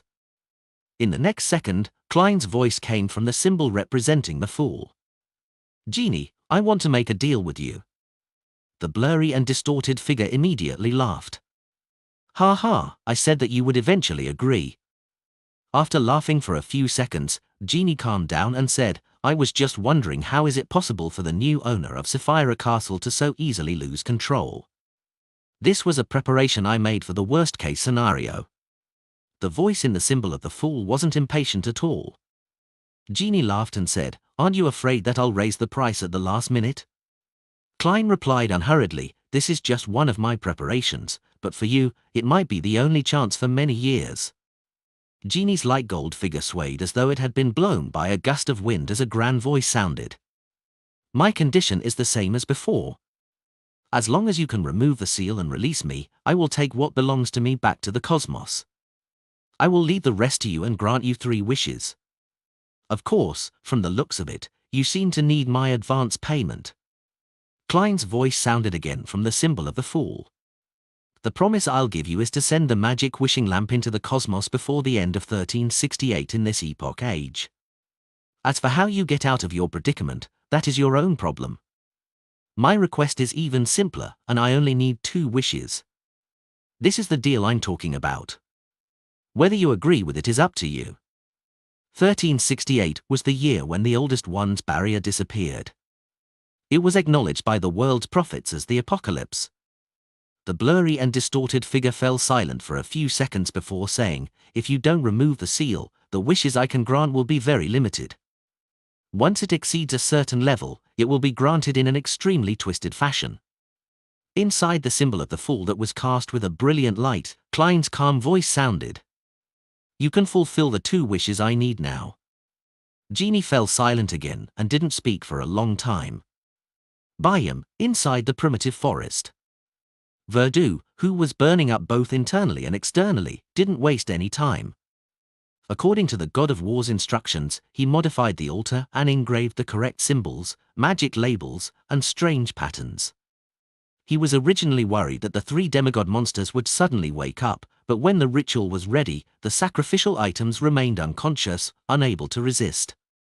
After placing the squirming meat blob, the deformed star bird, and the white raven with a dark eye circle onto the right spot, Verdu looked at the only candle on the altar and lit it. Then, he took a few steps back and chanted solemnly in Jotun, Great Door of all doors. Guide of the endless cosmos. Key to all mysterious worlds. I pray for your response, praying for you to descend into this world. Before he could finish his sentence, 3 loud bangs sounded from the altar. The 3 demigod monsters that corresponded to Bizarro Sorcerer, Secret Sorcerer, and Parasite seemed to be being held by an invisible hand. They only struggled slightly before exploding, turning into blobs of flesh and blood that shimmered with different colors. The flesh and blood seemed to have a life of its own. Under the guidance of some indescribable force, they gathered in the air, forming strange and filthy symbols. Countless symbols combined together, forming a huge door that was still squirming like flesh and blood, one that was more than 5 meters tall. The door stood on the altar. It was pitch black inside, and it was unknown where it went. Flames from the candle representing Mr. Door suddenly soared, illuminating the entire door of flesh and blood, illuminating the darkness within. In the darkness, there were tiny balls of stellar light condensing into spherical lights. On closer inspection, they looked like strange insects with bent bodies. The spherical light rapidly rose, forming a gigantic arm that passed through the doors of flesh and blood. This arm, which clearly didn't belong to a human, pressed against the altar and forcefully squeezed out, causing the entire door of blood and flesh to shake. Even the forest and the entire island began to shake as though it was an earthquake. Verdu watched this scene happily, and his vision suddenly blurred. Pa! Something fell from his face into the bushes. Verdu subconsciously lowered his head and saw an eye with bulging blood vessels rolling around. Pa! Pa! Pa! His nose, ears, and remaining eye, as well as his muscles, plopped to the ground one after another, each seeping with a stellar radiance. Thump! His body collapsed as his flesh and blood completely collapsed. At that moment, the arm finally squeezed through the door of flesh and blood and attempted to pull out the rest of its body. Boom! In the darkness behind the door, thick lightning bolts formed a storm and descended, but they were swallowed by the sudden appearance of a blood-colored tide. Finally, a gigantic figure formed from pure spherical lights passed through the door of flesh and blood. In the next second, the spherical light began to collapse and fold, as though they were going to undergo a qualitative change. Following that, dark cracks appeared out of the void in the surrounding forest. These cracks directly engulfed the different parts of the trees, turning them into strange shapes. At the same time, a hurricane from unknown origins blew out from a crack and swept in all directions. The entire Blue Mountain island that Bayam was on trembled as though it was about to sink. Inside the Cathedral of Waves, Alger Wilson, who was vexed over failing to monitor Verdu after he teleported, suddenly heard the sounds of doors opening. Every door in the city was opened automatically at this moment. Alger turned his head and looked into the forest outside the city that seemed to be the source of the anomaly. Thud! The moment the door opened, Derek, who had been woken up by the earthquake, frowned. Creak! Creak! Creak! In the cities like Backland, Trier, and St. Millum, all things that could be called doors opened. Above the grey fog, in the half-collapsed ancient palace, the crazy maggot vortex instinctively attacked the light gold figure and the fool symbol, but nothing came out of it. After nearly a minute, Genie suddenly chuckled. "You really aren't him. Otherwise, I'd have distorted the promise you made just now and made his seal be removed automatically. This effect can only be achieved by twisting the original owner's words. You previously used this method to realize that I'm not the Lord of the Mysteries." Klein's voice sounded from the symbol of the fool. Genie scoffed and said, "I have at least 10 ways to verify that it's him." Without waiting for Klein's reply, the pale gold figure smiled and said, "You don't seem like you can maintain this state for too long. All right, the deal has been made. After I complete your 2 wishes, you must send the magic wishing lamp into the cosmos before 1368 of this epoch." Genie's voice gradually turned solemn, as if he was proclaiming a law. At that moment, he seemed to have established a particular rule based on this deal. There was no need to worry that Klein would go back on his word in the future. "If you can't fulfill this promise, even if you become the Lord of the Mysteries, you will perish and split," warned the genie as he asked, "Tell me your 2 wishes. Take note. Don't involve higher level Beyonder characteristics, and don't exceed the limit of my present powers. Otherwise, the wish will be granted in a distorted way. This is a rule that has been set. I can't violate it now." In the symbol of the fool that was outlined by the bright light, Klein's voice calmly said, "The first wish, the 2 wishes that Bernadette Gustave previously made are to be brought under my name. This should be very simple for you." Genie immediately said with a smile, "Indeed, you want to make use of the terrible outcome from making a 3rd wish to deal with your current predicament. Not bad, this is something that stems from my level. I will satisfy your wish and let you die in pain." Klein's voice sounded again. "The 2nd wish, let my utopia give rise to a corresponding region in the spirit world. This doesn't involve the advancement of a sequence, nor does it have anything to do with higher level Beyonder characteristics. You can definitely do it." Genie's light gold figure wavered before he said with a smile, "Your wish will be granted." Inside the corpse cathedral, Klein touched the bloody wooden stake on his chest, as though he was considering how to get it out. During this process, he casually asked Adam, "You didn't attempt to become a god in the 4th epoch because you didn't obtain 0-08. It was one factor. More importantly, there were still many latent dangers that haven't been resolved at that time." Adam looked at the huge cross in front of him with a warm gaze. Latest novels on novel.n.com. Klein turned his head to the side and looked at the visionary and said, "For example, during that period, the remnant will of the primordial one was still very strong." Before he finished his sentence, a large amount of bright red blood flowed down Klein's head. However, the corner of his lips curled up slightly. Lord of the Mysteries Chapter 1350. Adam turned his head and looked at Klein. His limpid, light-colored eyes reflected the face that was stained with blood. His expression remained unchanged, and there was a hint of pity in its warmth.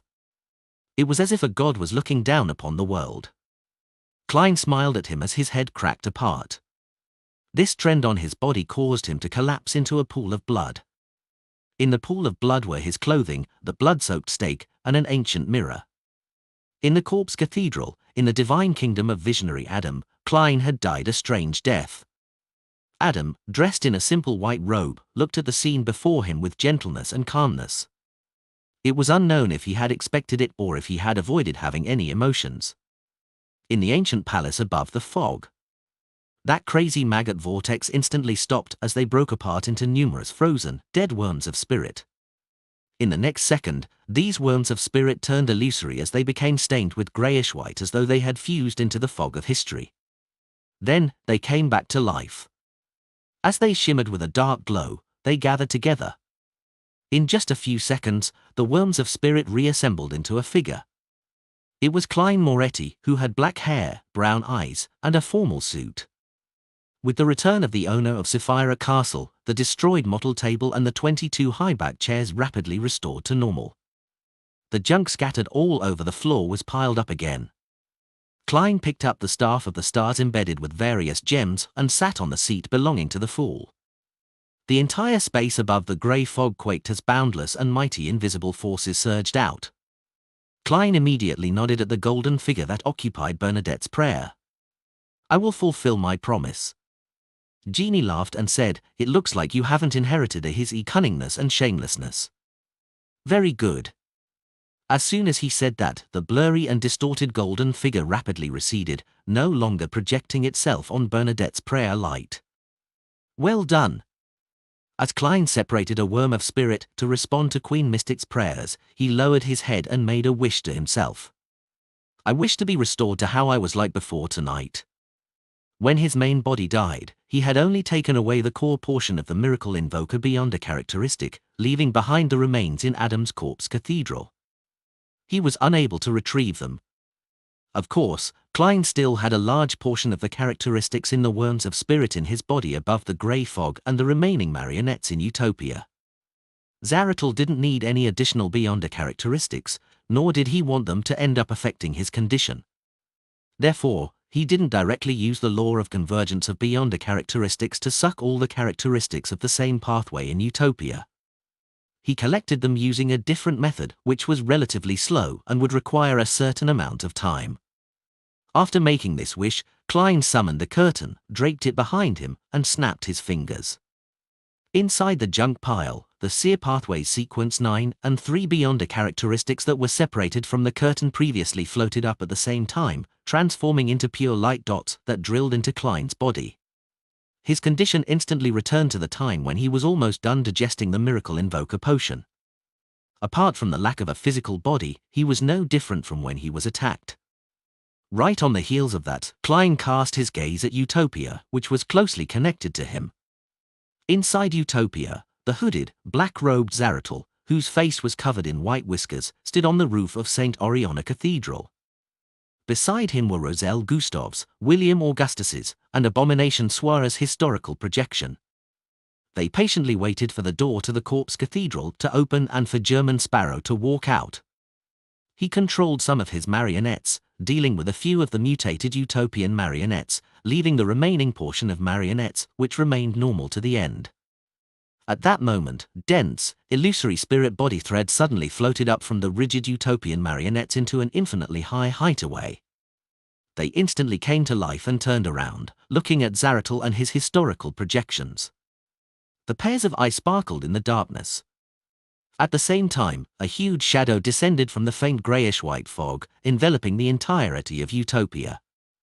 Zaratul and his historical projections instinctively raised their heads and looked up at the sky that suffused a faint grey fog.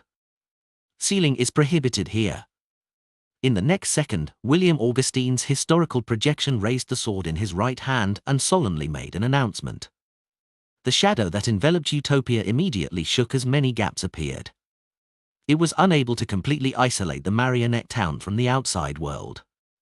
Roselle Gustav's historical projection immediately transformed into a torrent of information that surged towards Klein's remaining marionettes in an attempt to interfere with their movements.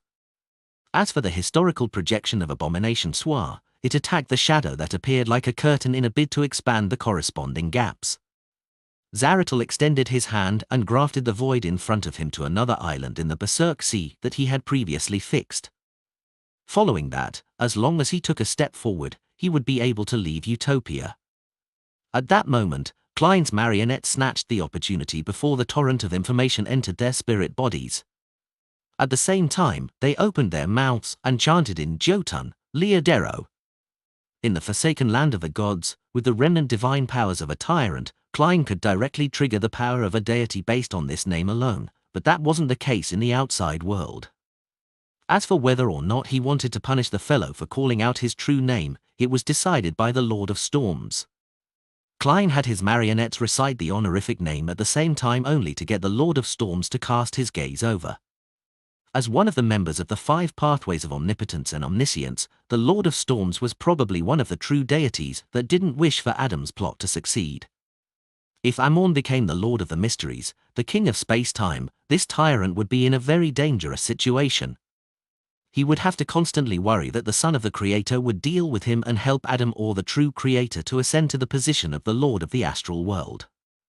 Therefore, compared to the Evernight Goddess and Earth Mother, Lord of Storms, Eternal Blazing Sun, and the God of Knowledge and Wisdom were probably the existences who didn't wish to see Adam and Amon succeed. If there was a chance, Klein planned on getting his marionettes to continue shouting Orcuses and Herebergen. Utopia's surroundings instantly turned gloomy, as if it contained the indescribable wrath of nature. Before Zaratul could take that step, the night sky instantly produced different colors of lightning. They bared their fangs and brandished their claws as they wantonly expanded. They seemed to envelop the entire sky in a sea of lightning. Boom! Boom! Before the deafening sounds could be heard, the lightning blasted like a torrential rain at Utopia. The Rorsted Archipelago, new city of silver, the top of the spire. Derek Berg, who was looking at the source of the earthquake, heard the sound of doors and windows opening at the same time. Furthermore, it repeated thousands of times. Although it didn't bring him any direct danger, the bizarre change still made Derek very wary. With some hesitation, he prepared to seek out the current chief, Waite Chermont, and suggest using the god-level sealed artifact, Proof of Glory. He wanted to first protect the new city of Silver and the nearby New Moon City. Then, he decided to pray to Mr. Fall based on the progress of the anomaly. Just as he turned around and walked to the door, Waite Chermont, who had a dark blue symbol engraved on his head, walked out from the corridor's light. He said in a deep voice, "The seal underground has failed." The seal has failed? Derek instinctively believed that it had something to do with the anomaly in Blue Mountain Island. Compared to doors and windows opening, the consequences of the seal's failure were extremely terrifying. Immediately use the Proof of Glory, Derek said without hesitation. This was a god-level sealed artifact that could be used for a short period of time. It had once helped the city of Silver avert repeated disasters in the forsaken land of the gods, allowing them to persist until the present era and obtain salvation. Derek's thoughts were very clear. He was using the Proof of Glory to suppress the other god-level sealed artifact Gift of the Land. The suppression effect would soon affect the Scent-level sealed artifacts that would have negative effects on the surroundings. Waite Chermont didn't say anything else. He immediately made up his mind and brought Derek underground using the light as concealment. Proof of Glory required at least 2 saints before it could be utilized. This was also the reason why Waite Chermont didn't immediately head underground and came to find Derek first. Of course, if he wanted to make use of it simply, there were tricks to do so, but he had to be prepared in advance to brand the corresponding mark on his body. Bayam, Cathedral of Waves. A bolt of lightning shot into Alger Wilson's room, turning into a hurried voice. Your Eminence, most of the underground seals have failed. Only certain items remain in a balanced state thanks to their effects. Alger's brows twitched as he combined it with the phenomena of opening doors and windows in Bayam City happening at the same time. He sensed that something was amiss. He immediately said to the void, "All of you immediately form groups of 3. Take out the grade 2 and 3 sealed artifacts that won't cause immediate danger, or those with living characteristics from underground to prevent any chain reactions. This way, the underground area would become uninhabited. The dangerous sealed artifacts wouldn't be able to cause casualties within a short period of time. With the passage of time, when the anomaly of the seals losing their effects passed, the mandated punishers would have the time to deal with the items. However, the premise was that they hadn't lost control of the 3 grade 1 sealed artifacts.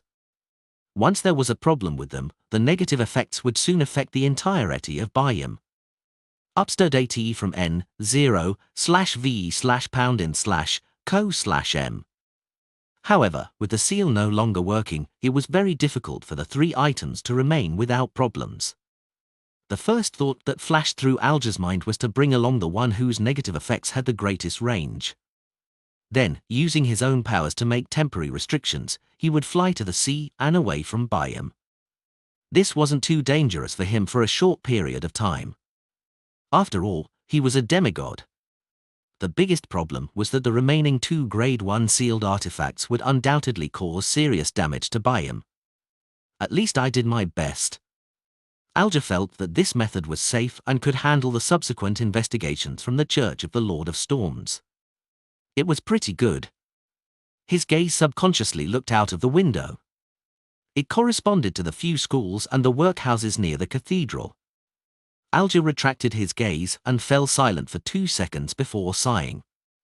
He continued, "Leave the rest to me." His words transformed into electric waves that transformed into silver lightning that flew underground. Lord of the Mysteries Chapter 1351. While transmitting information to the mandated punishers, Alger quickly came up with a plan in his mind. He was to immediately pray to the Lord of Storms, hoping to obtain the Lord's blessings or help. Then, he would immediately rush underground and use his Beyonder powers to forcefully suppress the 3 Grade 1 sealed artifacts inside Azure Gate. During this process, if the Lord of Storms responded to his prayers, or if the abnormality regarding the seals ended in time, there was naturally no need for him to consider any other response. However, if neither of the 2 outcomes occurred, and he began to find it difficult to handle the situation, then he would seek Mr. Fool's help. To Alger, once he had to do so, no matter what method he used or how he concealed it, it would be difficult for him to escape the fate of being suspected. After all, it was unbelievable for a single person to suppress 3 Grade 1 sealed artifacts single-handedly. When the time came, his only option was to immediately abandon his post after the abnormality ended or the seal began working again. His departure would waste all his years of diligence and hard work, causing him to lose his post as cardinal, which he had painstakingly obtained. However, compared to his own life, this was a price he was willing to pay. As for the consequences resulting in him almost not having any chance of obtaining the Book of Calamity, Alger didn't care about it at the moment. He was still a great distance from considering such problems. Of course, as a demigod of the Church of Storms and a cardinal, he believed that he was definitely under the watch of the Lord of Storms. After abandoning his job and escaping, he needed the protection of other existences to survive. Otherwise, his outcome would be unimaginable. And regarding this matter, he could only rely on Mr. Fool. Taking a deep breath, Alger quickly chanted, "The king ruling over the skies, the emperor who controls the seas, the great god of storms, I pray for your watch and pray for your blessings." After chanting, Alger reached out with his hand, bringing with him a hurricane as he flew underground. About 10 seconds later, outside the Cathedral of Waves, there was a tidal wave that surged into the air. The blue sea water poured down, enveloping the cathedral in a thick barrier. Inside the barrier, silver bolts of lightning flashed as they drilled underground. Rumble! The lightning struck down like torrential rain, illuminating all of Utopia, illuminating more than half of the Berserk Sea. At that moment, a pitch-black cathedral with many embedded skulls appeared in midair. It was situated above Zaratul, and drew all the surrounding lightning towards it, causing bolts of lightning to snake across the countless white skulls, causing the stained glass to reflect a bright light. Rumble! In the places Adam's corpse cathedral couldn't shelter, Zaratul's marionettes, Abomination Suara's historical projection, as well as Klein's marionettes, were instantly obliterated by the tempestuous lightning. Then, they either vanished or were reduced to tiny marks. Even Razel Gustav's historical projection that had turned into a flux of information wasn't spared. A strong electromagnetic hurricane wreaked havoc in this city, destroying all information structures. Taking advantage of the moment the visionary was fending off the tyrant, Zaratul took a step forward and entered the void ahead. And this void was connected to another island one he had previously set in the Berserk Sea using his Beyonder powers of an attendant of mysteries. The distance between the two was reduced to 0. The black-robed, hooded Zaratul quickly vanished into the void illuminated by lightning. But in the next second, he didn't appear on the distant island, but above the Iris's hotel in Utopia. Just a moment ago, when Zaratul was stunned by the might of the storm, Klein, who was in Sapphira Castle, took the opportunity to use the curtain that was draped over his body and used the power of the Sapphira to forcefully graft the void in front of his target to the Iris's hotel. He had secretly changed Zaratul's key arrangement. This was the suppression effect of a king of angels against a sequence one angel of the same pathway. Rumble! The ceaseless lightning smoked down, enveloping Zaratul, who had long and white whiskers on his face. Zaratul's pitch-black eyes didn't show any change in expression. His body rapidly faded and disappeared in the bolts of lightning. He had only come in the form of a historical void projection. His true body was hiding in a particular fragment in the fog of history. Sitting in the fool's chair, Klein immediately cast his gaze at the greyish-white fog below him, as well as the countless spots of light in the fog. He was temporarily unable to find Zaratul because the latter definitely used a secret fragment of history that only he or a very small number of existences knew. However, being unable to find him didn't mean that Klein could only watch and patiently wait until Zaratul reached his limits and was unable to stay in the fog of history. As the owner of Sapphira Castle and an existence with the level of a king of angels, Klein's preliminary control of the Sapphira was already enough to complete many things. In the next second, Klein opened the box and summoned the Fool card, accommodating it inside his body. In the blink of an eye, he transformed into the Fool, who wore colorful clothes and a gorgeous headdress. He exuded a deep, terrifying aura, as well as a somewhat ridiculous feeling. The entire Sapphira Castle began to shake gently. Tack! The Fool Klein held the end of the Staff of the Stars in his right hand and struck the edge of the long wattle table. In the real world, greyish-white fog appeared, one that had a faintly visible ancient palace situated high above.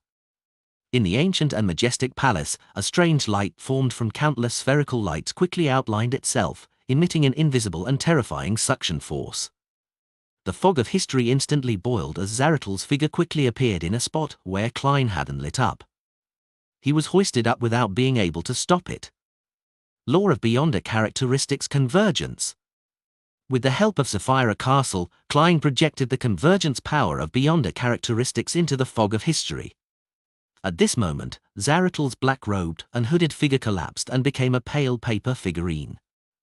His true body appeared on another island in the Berserk Sea. He quickly used the Attendant of Mysteries Beyonder powers to connect the convergence inclination effect to various paper figurines. Seizing the opportunity given to him by the paper figurines, Zaratul quickly made a wish. I wish for my Beyonder characteristic to temporarily calm down.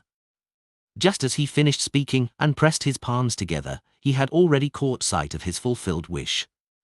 This allowed him to escape the suction force from Sapphira Castle, the Fool card, and the Attendant of Mysteries Beyonder characteristic collective.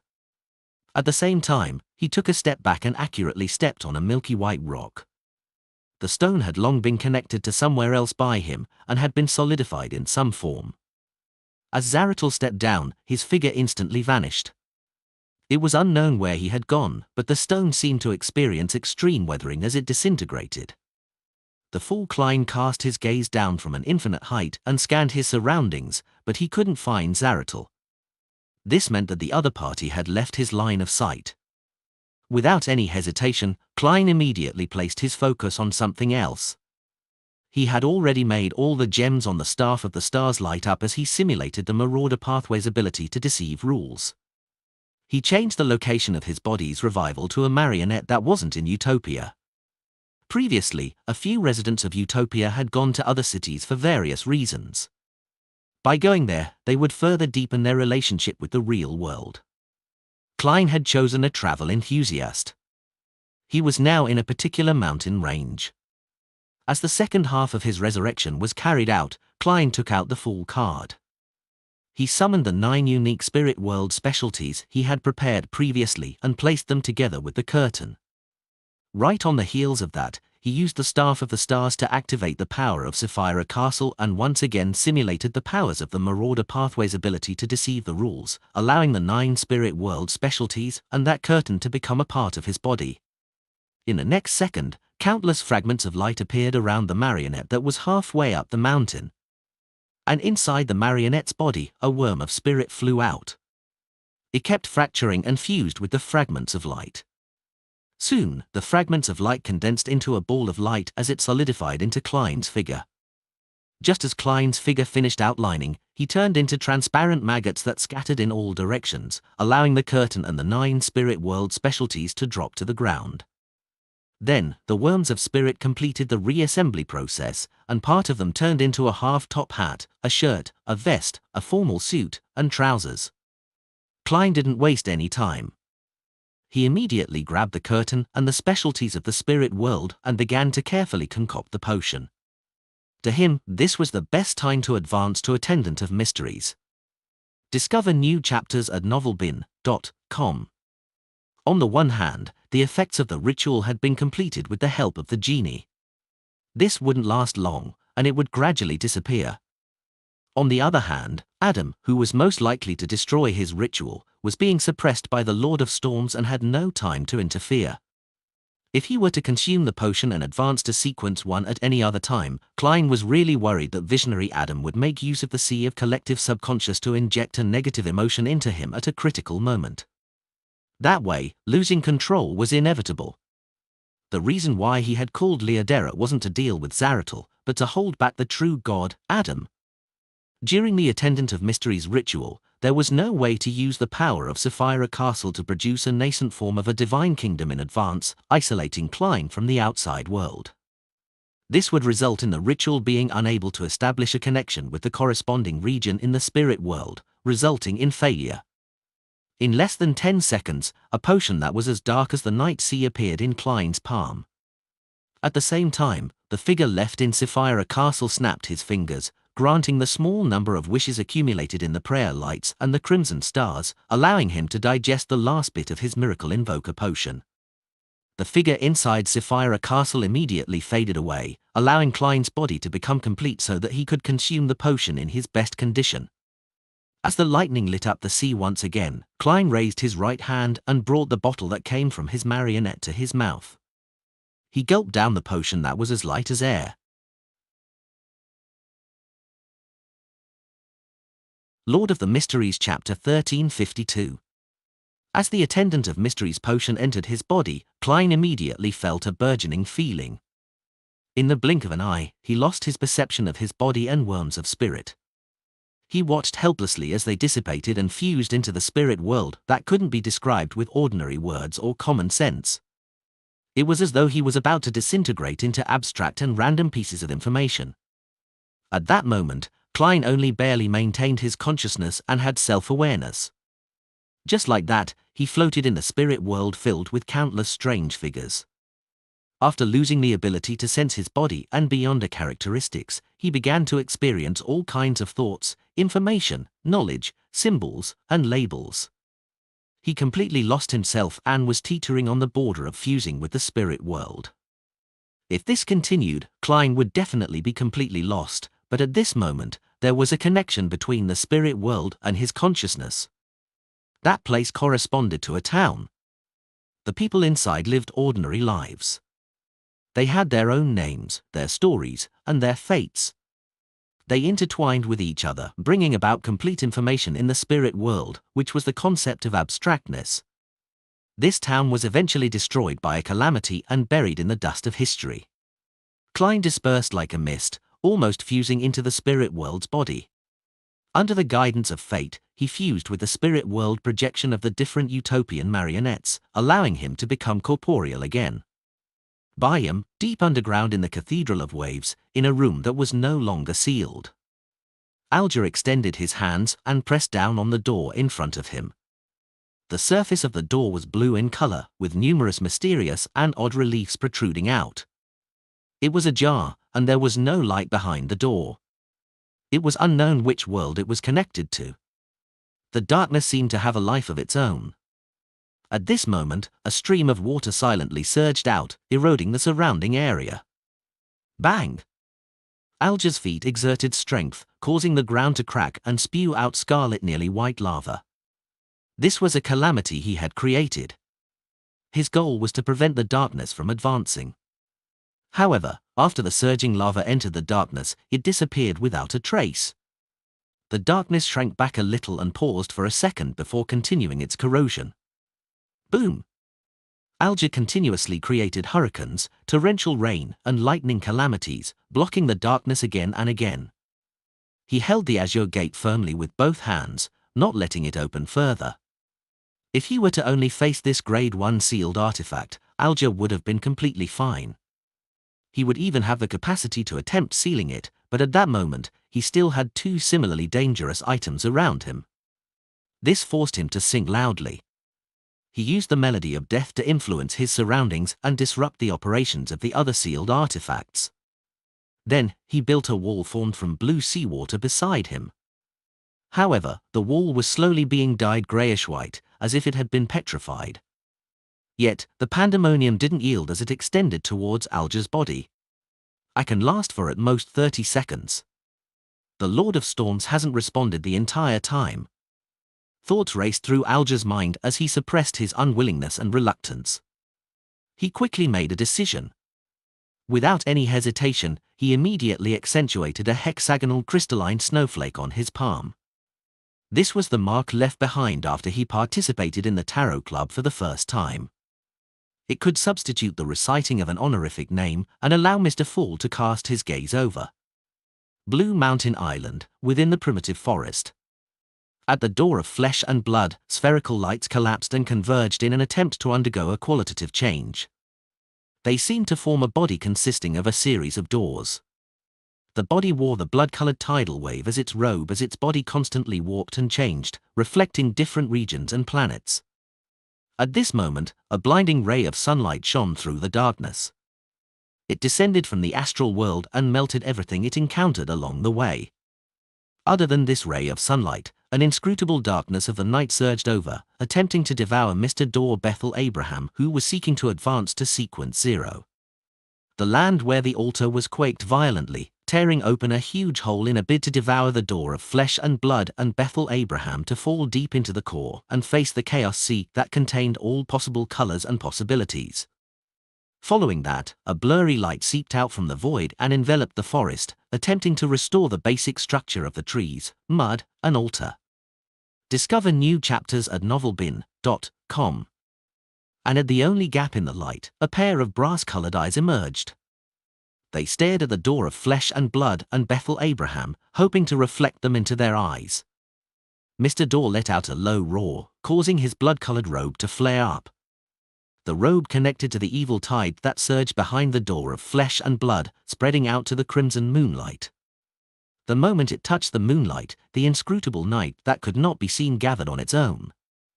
It stretched out its limbs and head, turning into a shadowy female human. It possessed its own life, and its consciousness was no longer controlled by its user. Without any exception, the blinding sunlight transformed into a young man wearing fiery armor. The shaking ground grew eyes and closed its mouth. The screen that was transformed from a faint light revealed terrifying facial features. Around the brass-colored eyes, eyelashes emerged, transforming into wings. These obstructions and interferences fell into chaos, giving Mr. Dor a chance for a breather. Seizing this opportunity, he entered the final step of becoming a god. At that moment, the door of flesh and blood suddenly collapsed and covered Mr. Dor's body, making him seem to turn into another person. Klein's body seemed to dissociate into countless people. They had their own preferences, their personalities, their determination, and their fates. They lived in a town known as Utopia. These people quickly lived their short lifespans, waking up under the heavy storm. They came to their senses and realized what their identity was in essence. It was Ju Ming Rue, and also Klein Moretti. They were also Sherlock Moriarty, German Sparrow, Dwayne Dantes, and Merlin Hermes. One thing could have many names, but its nature wouldn't change. The people raised their heads and looked up into infinity from the illusory city in the spirit world. They saw the illusory and thin spirit body threads, and they saw a symbol made up of the pupilless eye and the partially contorted lines. With the symbol as the core, Klein's figure outlined itself, his eyes tightly shut.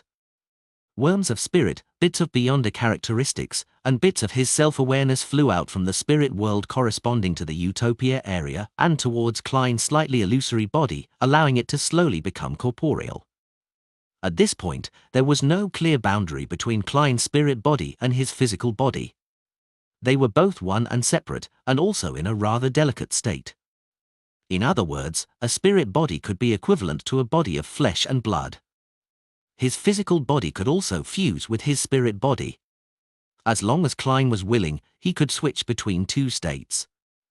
Of course, he could also separate his physical body from his spirit body.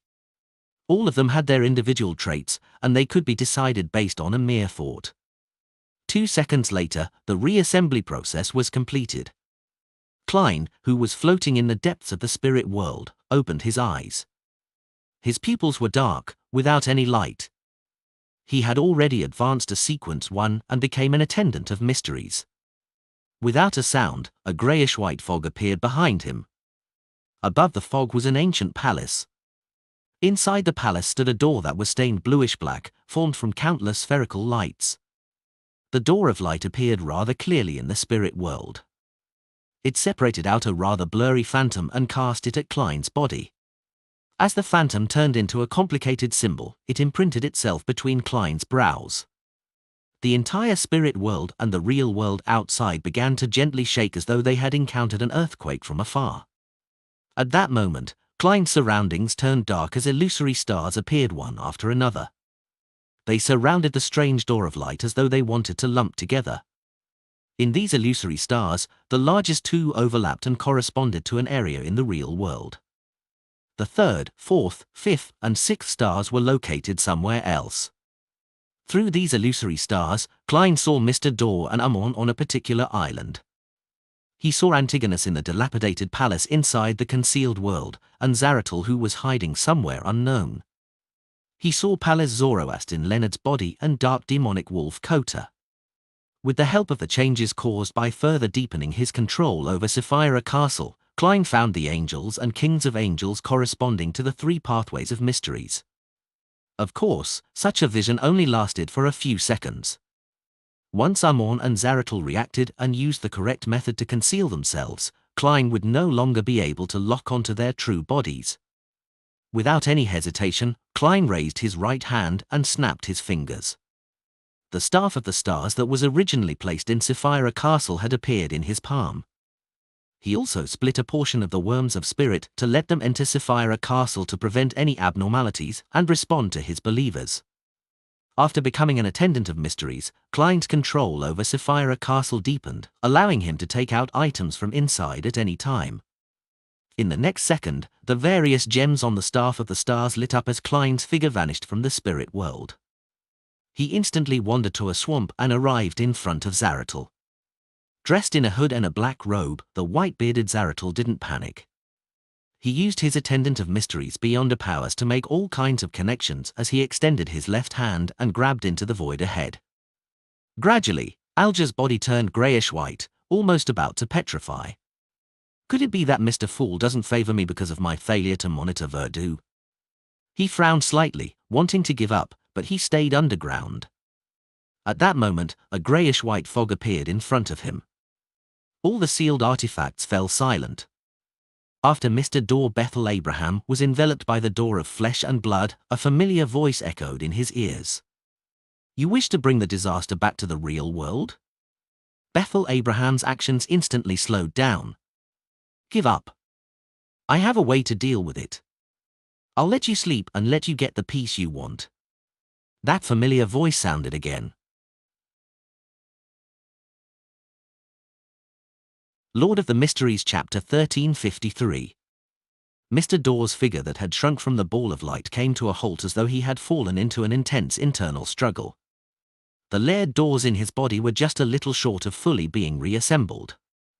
Amidst the illusory whooshing sounds, the crimson tide that barely squeezed through the gap in the door of flesh and blood became even more turbulent. The blood-colored robe landed heavily, about to envelop Bethel Abraham once again. However, as it descended, the brass-colored eyes, the young man in the fiery armor, the hazy barrier of light that accentuated terrifying facial features, the ground with opened eyes and closed mouth, and the shadowy woman vanished silently from the world. In that instant, a blazing sun appeared above the forest. Day replaced the night, causing all the shadows to rapidly disperse. This caused the blood-colored robe to rise once again, scattering even more crimson moonlight, causing all the disturbances to return to their mother's embrace. Seizing this opportunity, Mr. Dor's illusory eyes closed as he lowered his head. All right. He painfully said the first word after his return to reality. His figure completely froze as he raised his right hand and pressed it to his face. The next second, Mr. Daw lifted his head and wore a crystal monocle on his right eye. A beam of light erupted from the monocle, illuminating the entire world. At that moment, all the errors of the seals that had failed were fixed. Everything that seemed normal showed errors. All the clocks jumped several seconds forward. The Marauder Sequence Zero Errors ritual was to replace someone during their apotheosis ritual. And Mr. Daw's return seemed to directly trigger his apotheosis ritual. The light converged immediately, and Mr. Daw had turned into a Morn with his pointed hat and classic black robe. The blasphemer held a simple and unadorned key that seemed to be forged from pure starlight in his hand. Above him, the blood-colored robe descended, wanting to embrace him into its arms. Behind him, the crimson tide angrily squeezed through the remnants of the door of flesh and blood in a last bid to enter the world. In that short moment, the blood-colored moon glowed even brighter, blocking the sun, night, earth, blurry light, and the strange white tower outside. Faced with the corruption from an outer deity, Amon's lips curled up slightly. He extended his right hand and took out an abnormally ancient stone slab from an unknown location. The first blasphemy slate! Then, he used the stone slab formed from the Chaos Sea to block the remnant opening of the door of flesh and blood. Then, he used it as a substitute to receive the falling blood-colored robe. The first blasphemy slate turned illusory, as though it was connected to an infinite sea that contained all the possible colors. The sea surged and swallowed the blood-colored robe, blocking the crimson tide from the cosmos. Upstirred AT from N0/V/pound/co/M. The already collapsed door of flesh and blood rapidly shrank before quickly disappearing. An angry and terrifying roar resounded in the air from within. In the next second, the crimson moon appeared in the sky. The color quickly faded and turned pure. On it was a huge, distorted, crimson figure. Wearing a pointed hat and a classic black robe, Amon adjusted the monocle on his right eye and waved his hand at the crimson figure and the bright moon that was staring at him. He then smiled and bowed slightly in all directions. In the corpse cathedral that had an erected gigantic cross where countless skulls were watching with their hollow eyes.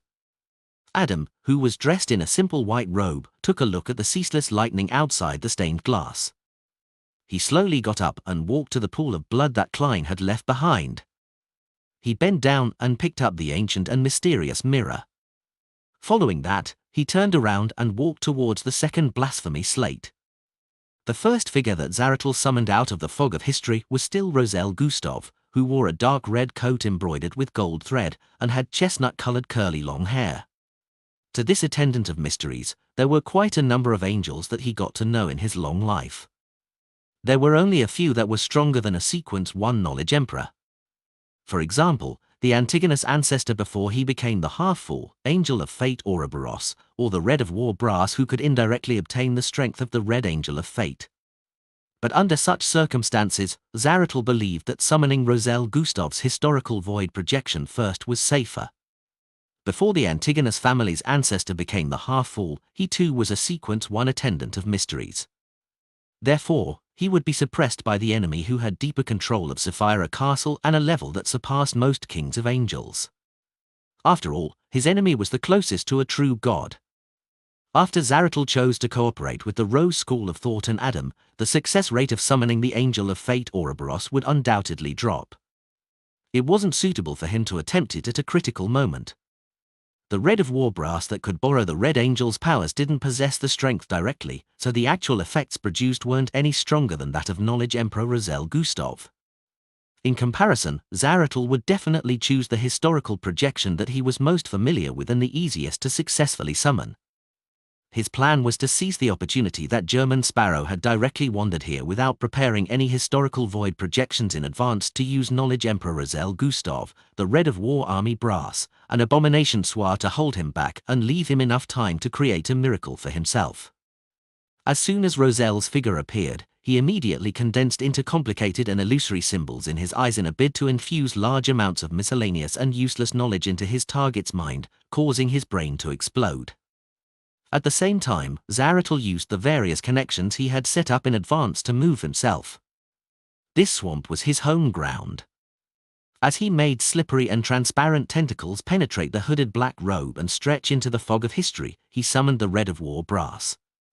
At that moment, Roselle Gustav's historical projection suddenly turned his head and used a subtle connection to look towards Zaratul's true form. Zaratul's mind was instantly filled with information and useless knowledge. His brain nearly exploded as he was unable to process his thoughts for a short period of time. He froze on the spot, his gaze not even changing. The historical projection, Knowledge Emperor Roselle Gustav, that he had summoned had betrayed him. Klein was both surprised and unsurprised by this outcome. It wasn't surprising because this was his own doing. The worms of spirit in Sapphira Castle had already grafted Roselle's present state to the concealed state that Klein had met. The surprising thing was that Adam had never reminded Zaratul to be careful of Roselle Gustav. Klein had previously sensed the coincidences in certain matters. His preparations included using the full symbol's connection to Roselle Gustav's seal. Through the corresponding prayer point of light, he could throw a worm of spirit that contained certain words or intent to his fellow earthling who was in deep sleep, and awaken him. Then, using a miracle, he could temporarily suppress the corruptive powers of the Mother Goddess of Depravity. Back then, the worst-case scenario that Klein took precautions against was if something happened to him that prevented him from contacting Sapphira Castle. As such, the worms of spirit in Sapphira Castle and the worms of spirit that were scattered in different places would end up losing control and be unable to save him. Once the worm of spirit he gave Roselle mutated, Roselle would know that there was something wrong.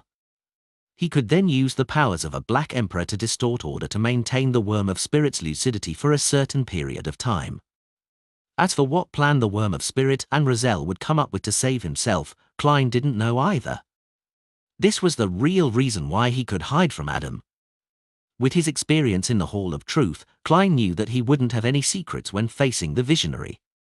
Any rescue plans, be it figured out from the past or on the spot, would be seen and heard clearly by Adam. At his level, the only way to avoid it was if even he himself didn't know how to save himself. Of course, visionary Adam knew without a doubt that Klein had a worm of spirit in Roselle Gustav's Black Emperor mausoleum. He knew that his backup plan definitely came from this, but he wasn't able to pry into the secrets of it because it was contaminated by the Mother Goddess of Depravity. It was a place that had been corrupted by the cosmos, and the thought of prying into Roselle Gustav was like prying into an outer deity. This was the difference in level. It was precisely because of this that Klein could calmly ask all kinds of secrets and read the second blasphemy slate. On the one hand, knowledge was indeed tempting. And on the other hand, he was stalling for time, waiting for the other side to complete the task of rescuing him. At the same time, he didn't want to occupy his mind, otherwise, he couldn't help but think about how he could save himself.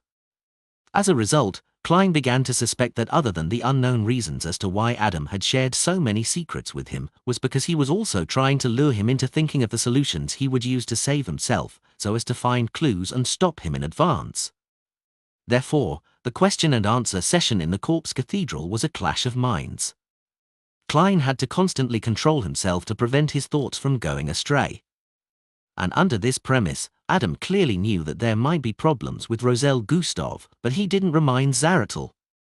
Regardless of the reason, Klein had no intention of letting the opportunity slip. He immediately raised the Staff of the Stars in his hand and skillfully simulated Amon's Worm of Time's powers. Gong! An ancient mottled stone clock phantom appeared. Its face was separated into 12 different segments by greyish-white and bluish-black colors. Each segment represented a different symbol of time. Gong! One of the 3 needles in the middle of the stone clock jumped, and Zaratul's body froze on the spot. Klein immediately transformed into a maggot vortex that extended countless slippery tentacles. In the middle of the vortex was a strange door of light. The door of light didn't move as the vortex swirled around it. A terrifying suction force forcefully pulled out the Beyonder characteristics within Zaratul's body. This was the method Pallas Zoroast had used to deal with Amon's avatar back then. He had relied on his position to forcibly gather characteristics. Bit by bit, the Beyonder characteristics flew out at an accelerating rate. By the time Zaratul escaped his frozen state and the mental explosion, he was already unable to extricate himself. He could only watch helplessly as he was completely carried into the dark and gloomy maggot whirlpool. A few seconds later, the vortex outlined its body again, and Klein landed his feet on the ground. In the fog of history, Zaratul's figure appeared again and again, but it was impossible for him to retrieve his Beyonder characteristics. In the end, it could only fade away silently, making it difficult for him to completely revive. Klein used the ritual's remnant effects that hadn't completely dissipated and directly swallowed Zaratul's characteristic. He wanted to use this to lower the influence of the celestial worthy of heaven and earth for blessings. As the corpse cathedral was still floating in the sea of lightning, Adam, who wore a simple white robe and had a faint blonde beard, suddenly appeared at the edge of the waters near the ruins of the Battle of Gods. The sea split apart, and a path appeared. It led straight to the spot which was stained with the ancient sun god's blood. It led straight to the giant king's court's projection, the forsaken land of the gods. In the depths of the forsaken land of the gods, at the top of a mountain peak, there was a huge cross erected, and there was an indistinct figure hanging upside down on it. End of the 7th volume. The Hanged Man.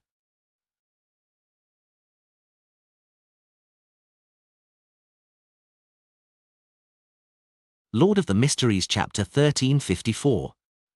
Late at night, the clanging sound of the door and windows opening woke Wendell up from his deep sleep. He warily rolled off the bed and surveyed his surroundings. What happened? Utopia encountered a super heavy storm? It wasn't easy for the recently insomniac Wendell to fall asleep, but he had no choice but to get out of bed. His mind was still lethargic, and he looked rather lost. He soon realized that there was no wind blowing in from the open window, nor did the rain enter. It was like he had opened it while sleepwalking to take in fresh air. Wendell suddenly thought of the supernatural events that he had experienced and learned from the dossier. He was reminded of the fear of the unknown that once ruled his heart. He didn't know what else would happen next, nor could he guess what he would encounter. He felt a chill run down his back as he shivered again. At this moment, he heard the commotion outside the door. All sorts of voices entered his ears. There were the loud sounds of running, the sounds of judgment, the declarations of orders to be changed, and unconcealed shouts. Something is wrong with the underground seal. Be on high alert. Underground seal? What kind of item is sealed beneath the Iris's hotel? Wendell was surprised and confused. He couldn't help but walk to the door and look around. He then saw an MI9 colleague, who he barely knew, and Colonel Zio de Richa, who was on duty tonight. Did MI9 find Utopia because of me? They're here to handle the abnormality? Wendell instinctively frowned just as the thought flashed through his mind. He discovered that the corridor outside was completely different from the Iris's hotel. Not only were there gas lamps on both sides, but there were also classical candle stands. The floor was very bright, and the ceiling was more than 3 meters high. This isn't the Iris's hotel. Wendell suddenly turned around and sized up the room he was in. He quickly recognized that this was his sleeping quarters at MI9 headquarters. His luggage was placed quietly in a corner without any signs of movement. Wendell clearly remembered that he had headed to Utopia through the washroom in his room. He wasn't too confident in the process, so he didn't bring his luggage and only held the subpoena from Utopia's courts. Tap! Tap! Tap! He quickly ran to the window and looked outside. What greeted his eyes was the garden and lawn at MI9 headquarters. I am back in Backland again? Or perhaps, I didn't return to Utopia at all. I was just too tired and ended up having a dream in my sleep. Wendell dazedly walked back to his bed and sat down. After about 10 seconds, he suddenly jumped up and picked up his coat from the ground. Then, he saw the Utopian subpoena in the inner pocket of the coat when it should be inside a drawer. Wendell fell silent, as though he had become a statue. Travel columnist, Monica, also woke up from the banging of the doors and windows. She sat up straight, pulled the blanket up, and placed it in front of her chest. The sleepy-eyed Monica's first reaction was that a robber had barged into the hotel. She was about to scream and call for the police. But in the next 10 to 20 seconds, Monica didn't hear any footsteps entering her room. However, there were more and more people gathered along the corridor. What happened? Get the latest chapters on no/velbin.com. It doesn't seem like a hurricane. Was it a prank? Damn clown, if I knew who it was, I would definitely kick his ass hard. The voices of discussion were mixed with all kinds of curses. Monica didn't think much of it when she heard it. Instead, she thought of using the crowd's discussion to consider the reason underlying the paranormal activity and write it in her traveling column. But as she listened, she gradually realized something was amiss. How could Iris's hotel have so many guests? She remembered clearly that on this floor, there were at most 5 rooms with guests. This included her room. At that moment, Monica thought of the ghost stories she had heard. She immediately felt as if there were wraiths and shadows outside. She had originally stretched her feet towards the bedside, preparing to leave the room to participate in the discussion and grasp more details for her writing material. But now, she retracted her feet and curled into a ball, trembling. A few seconds later, she heard a man say, "I asked the hotel owner, and he said that he had no idea what happened. Perhaps there was a short storm just now. Return to your room and get some rest. Remember to lock the windows." Yawn. I have to get up early tomorrow to go to the Royal Museum. Royal Museum? Monica was stunned. As a travel columnist, as a traveler who had been in Utopia for a long time, she naturally knew that there was no Royal Museum. In the Lund Kingdom, a museum with such a royal name would definitely be in Backland. To take a steam locomotive from Utopia to Backland required many hours. Even if he woke up early, he wouldn't be able to arrive before the Royal Museum closed. Monica was puzzled. She slowly lifted the blanket. She heard the sound of the door and windows closing continuously. She got off the bed carefully and walked towards the door. During this process, she gradually saw the room through the moonlight. Hiss! Monica almost screamed. This wasn't the guest room she had slept in previously. Regardless of the layout or arrangement, they were completely different. The ghost stories that she had thought of earlier surged into her mind again, causing her legs to give way, and she almost couldn't support herself. Just as Monica's teeth were chattering, she saw a hotel name card on the table. It was prepared for guests. If she brought it out, she would be able to get someone to guide her back when she was lost, even if she didn't know the language. Monica subconsciously approached it and used the moonlight to identify the words on the name card. Culpensa Hotel, Backland West Borough, 19, Morning Street. Backland West Borough. Backland. Monica's eyes widened as she felt like space and time had gone topsy-turvy. Backland, Hillston Borough, in a house with a fireplace. Force heard the door and windows open, but she didn't immediately wake up. This was because she had fallen into a strange nightmare and couldn't break free. She dreamed that her teacher, Dorian Gray Abraham, had been influenced by the family's sealed artifact, dying in front of her with blood dripping. She dreamed that she had lost control and mutated, turning into a series of starlight insects that warped into the shape of doors. She couldn't help but fly towards a door of flesh and blood. She dreamed that the apocalypse had dawned, and the surging blood-colored tide had drowned the entire world, preventing Zio, German Sparrow, and company from escaping.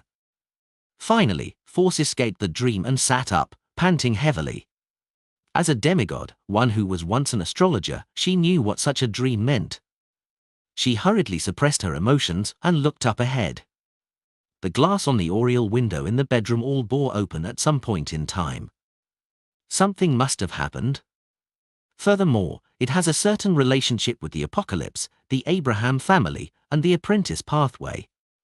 Force silently muttered to herself before standing up and wearing a cloak, preparing to teleport to her teacher to confirm his safety. Such a change made her feel a sense of urgency towards advancing to Sequence 3 or even Sequence 2. After learning about the apocalypse from Mr. Fool and the world German Sparrow, Force had actually been working hard, but the secret sorcerer potion wasn't something that she could digest in a short period of time. Furthermore, without making any contributions, she couldn't bring herself to ask her teacher for the Wanderer's formula and ingredients. Of course, if she was willing, she could have obtained it from Mr. Dorr. However, how could she have been bewitched after receiving all kinds of reminders? Phasing away, Force vanished from the room. A few seconds later, she appeared at Dorian Gray Abraham's residence and saw her teacher sitting there, pressing down on his heart as though he had been frightened. "Do you need medicine?" Force asked carefully. She had purchased medicine from Mr. Moon to treat ailments of age. Dorian took a deep breath and shook his head. "There's no need." Force immediately relaxed. "Teacher, I dreamed that you were affected by the negative effects of the sealed artifact. The windows and doors around me had undergone unnecessary changes, so I came over to take a look." Dorian looked up at the window open and said with a serious expression, "Your dream wasn't wrong. I nearly died just now, but at the most critical moment, the seal came into effect." Having said that, he suddenly stood up and said to Force, "Quick! Bring me somewhere else. I'm worried that something might happen to the other family members." Without any hesitation, Force immediately grabbed her teacher's arm and asked for the exact location. Their figures rapidly faded away and disappeared. After traveling through the spirit world that was covered in grey fog for several seconds, Force and Dorian suddenly left their present environment and landed in a place that looked like a study. There were quite a few people standing there. They were members of the Abraham family who wielded different sealed artifacts and could travel. "Velos? Why are all of you here?" Dorian blurted out. Velos and the others shook their heads at the same time, both confused and terrified. In the next second, countless dazzling stars appeared out of the void. The starlight quickly gathered together, turning into objects that fell to the ground one after another. There was a miniature door of starlight, a crystal ball formed from insects. There was a translucent, strange-looking key, a resplendent torch that burned slightly. For some reason, names after names appeared in Dorian and company's minds. Sequence 3 Wanderer beyond a characteristic. Sequence for Secret Sorcerer beyond a characteristic. Sequence 1 Key of Stars beyond a characteristic. Sequence 2 Planeswalker beyond a characteristic. Furthermore, there wasn't just one of each beyond a characteristic. There were even 2 Sequence 1 Key of Stars beyond a characteristics. In addition, there were 3 Planeswalker beyond a characteristics, and even more of the rest. The key members of the Abraham family and Force slowly turned agape, unable to close them for a long time. By the time all the beyond a characteristics dropped to the ground, nothing abnormal happened again. There was silence. Lord of the Mysteries Chapter 1355. The nearly frozen silence lasted for nearly 10 seconds before the Abraham family members uniformly cast their gaze at Force. After sensing the mixed emotions of wariness, guardedness, and fear, Force took the initiative to take a few steps to the side and warned, "Be careful of the negative effects." Even if the Beyonder characteristics had infused with the surroundings and formed sealed artifacts, they contained certain negative effects. However, most of the time, it would only have effects from direct contact. Of course, the Beyonder characteristics here were all high-sequence Beyonder characteristics. No one could be certain if they would actively expand their area of influence. Seeing that Force didn't show any obvious greed, Dorian nodded and said, "When you finish digesting the secret sorcerer potion, you can consider advancing to Sequence 3 Wanderer. I'll give you the potion formula and prepare the corresponding ingredients for you." Of course, at this level, the higher the sequence, the greater the danger you face.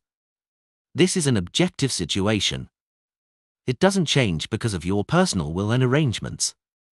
When the time comes, you can decide whether you wish to advance or not. He said these words because he cared for his student, and on the other hand, he wanted to assure her that whatever the Abraham family possessed was equivalent to her possessing it. No one would treat her as an outsider and deliberately make things difficult for her on the matter of raising her sequence. This could effectively eliminate the heat brought by greed. And after obtaining so many high-sequence Beyonder characteristics, Velos and the other members of the Abraham family weren't unwilling to part with a Wanderer Beyonder characteristic. They even believed that using it to exchange for peace was absolutely worth it. After all, there was only one demigod here, Force. Without the time to bring out their Grade 0 sealed artifacts, and because of the ineffectiveness of the seals, the Abraham family members didn't dare take out most of the Grade 1 sealed artifacts. Under such a situation, Force had the ability to finish all of them off. Faced with her teacher's promise, Force tersely acknowledged. Was the door to the concealed space opened? She thought that the high-sequence Beyonder characteristics in front of her were all from the Abraham family's treasure vault and had been thrown into the real world due to the recent abnormality. However, she did feel that there were too many of them. No. Dorian slowly shook his head, looking confused. The other Abraham family members remained silent, equally confused. No one would believe that treasure would fall from the skies unless it happened before their eyes. Should we pray to Mr. Fool? Force tried giving a suggestion. Dorian, who had a vague guess, immediately looked at the other Abrahams. He saw the ones who had changed faiths to Mr. Fool nod in agreement. Those who hadn't changed faiths were clearly hesitant and eager to object. After some consideration, Dorian composed himself and said, "Gather the ones with negative area of effect traits while using the correct method. Prevent them from combining with the surroundings. I'll pray to Mr. Fool at the side." All right. The few members of the Abraham family hesitated for 2 seconds before agreeing. Following that, they seized the opportunity to identify the characteristics and attempt to gather them. After some of the members had obtained a certain amount, Dorian finally retreated to Force's side and bowed his head to pray to Mr. Fool. Soon, a greyish-white fog and an ancient palace deep in the fog appeared in front of him. A high and solemn voice resounded in his ears. "These are the relics of Mr. Dor. Your bloodline curse has been completely removed. Relics of Mr. Dor. Relics." Dorian ruminated over the word and opened his eyes, casting his gaze at the high-sequence Beyonder characteristics. He looked on silently, his vision gradually blurring. Eastchester County, the Hall family manor. Alfred and the others, who had just figured out the source of the explosion and the enemy attack shout, saw the doors and windows opening at the same time as they crashed into the walls. During this process, several pieces of glass shattered. There is indeed something abnormal. Alfred raised his hand with a solemn expression. He said to his adjutant, "Squire, personal guards, and bodyguards, retreat back to the main house to prevent any accidents that might happen next. At the same time, send a telegram to the Archbishop of Eastchester Diocese and request for assistance." He felt that the most important thing right now was not to investigate the anomaly, but to protect his father, mother, and sister. He had plenty of time to do the former after daybreak. But if anything happened to the latter, it would be impossible to make up for it. After returning to the manor's main house and arranging for strict patrols, Alfred walked into the living room and said to Earl Hall, there was indeed something abnormal, but the guard couldn't describe what he saw. He only felt extreme fear at that moment. Earl Hall nodded calmly and said, "We'll do further investigations after daybreak. Sit down and get some rest." Beside him, Audrey was holding her mother's arm as she quietly listened to her father and 2 brothers talking. Of course, this was only an image. She had been continuously releasing virtual personas in an attempt to find the reason for the sudden opening of doors and windows from the memories of eyewitnesses. After a few minutes, she ended the investigation, somewhat disappointed. For the time being, she temporarily attributed it to the influence left behind by the Mind Dragon, Arihog, and Mr. Roth. Latest novels on novelby/n.com. At that moment, she realized that the golden retriever, Susie, had a strange look in her eyes. She quickly sent out a virtual persona and entered the mind island of the other party's soul to have a private conversation. "What did you discover?" Audrey asked directly. On Susie's mind island, a voice resounded. "I smell a thick scent of blood. At the edge of the manor, it happened sometime before the doors and windows opened." Yes, it happened about 10 seconds after the explosion. After hearing that, Audrey pursed her lips and fell silent for a few seconds. "Go take a look." Susie immediately stood up and tiptoed out of the living room. She left the manor's main house from a side door on the first floor. During this process, There would be people looking at her from time to time, but they didn't mind her and didn't attempt to stop her. After all, she was just a dog who had mastered psychological invisibility. After walking the path to the furthest building from the manor's main house, Susie twitched her nose and chose an open window before jumping in. Then, she saw a bloody corpse on the bed. Its skin had shed. And what she saw was equivalent to Audrey seeing it through the virtual persona that she planted in her mind island. In the living room inside the main house of the manor, Audrey, who was holding her mother's arm, lowered her head. Then she lifted her head, and her eye swept slowly and deeply across her family's faces: Earl Hall, Lady Caitlin, Hibbert, and Alfred. She maintained her silence, becoming increasingly silent. Byam, inside the Cathedral of Waves. Alger, who was wearing a robe embroidered with the storm symbol, walked out from the underground area one step at a time. He nodded at the mandated punishers and priests who were waiting by the sides. The seals were restored to normal in time. You can return the items under your watch. Yes, Your Eminence. The mandated punishers, priests, and bishops heaved a sigh of relief as they struck their left chest with their right fists. Alger didn't say anything else as he responded with the same salute. After returning to his room, he slowly looked around. He took a deep breath and found a seat to sit down. The fool that doesn't belong to this era. Alger silently prayed to Mr. Fool, expressing his thoughts of preparing to leave the Church of Storms. The explanation that the seal was restored to normal in time could only convince relatively low-level members of the church. It was impossible to hide from any cardinal or high-ranking deacon, much less the pontiff and the Lord of Storms. And if he didn't get Mr. Fool's approval and protection, Alger didn't dare leave the Church of Storms so casually. He would definitely suffer the wrath of a god. A few seconds later, he saw the familiar boundless grey fog and heard Mr. Fool's reply. Okay. Go to the Church of the Sea God. Phew. Alger relaxed, stood up, and took off his storm robe. After changing into a linen shirt, brown jacket, and pantaloons, Alger looked at the cardinal robe on the table and fell silent for a while. Then, he reached out and folded the robe neatly.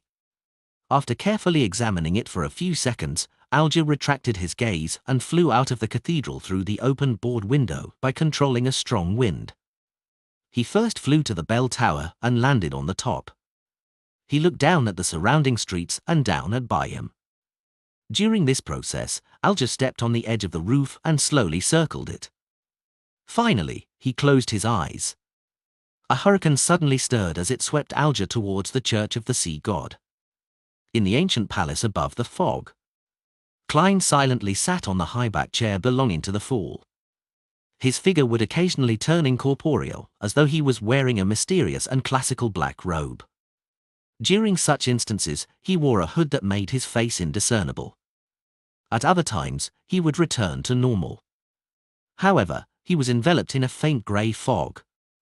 The frequency of this change gradually slowed down. And every time Klein transformed into the black-robed, hooded figure, slippery tentacles with strange patterns growing would extend out from under his clothes. These nearly transparent tentacles flailed about, striking everywhere as if taking the palace for itself. After a while, Klein's figure finally stabilized.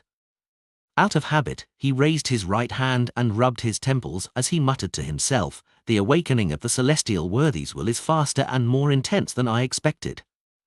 If I hadn't devoured Zaratal's beyond a characteristic and used the remnant mental imprint to balance it and stall for time, I wouldn't have been able to adjust my state and stop him from awakening." However, this made Klein's mental state rather unstable. And he didn't lose control because his miracle invoker potion had already been completely digested, and the new attendant of mysteries beyond a characteristic he consumed was mostly digested shortly after consumption. The identity of the world was a blessed of the owner of Sapphira Castle, making it directly equivalent to the attendant of mysteries. Therefore, Klein had already acted the role of attendant of mysteries for a very long time, and it had been quite successful. As for the second attendant of mysteries beyond a characteristic, he still needed some time to digest it.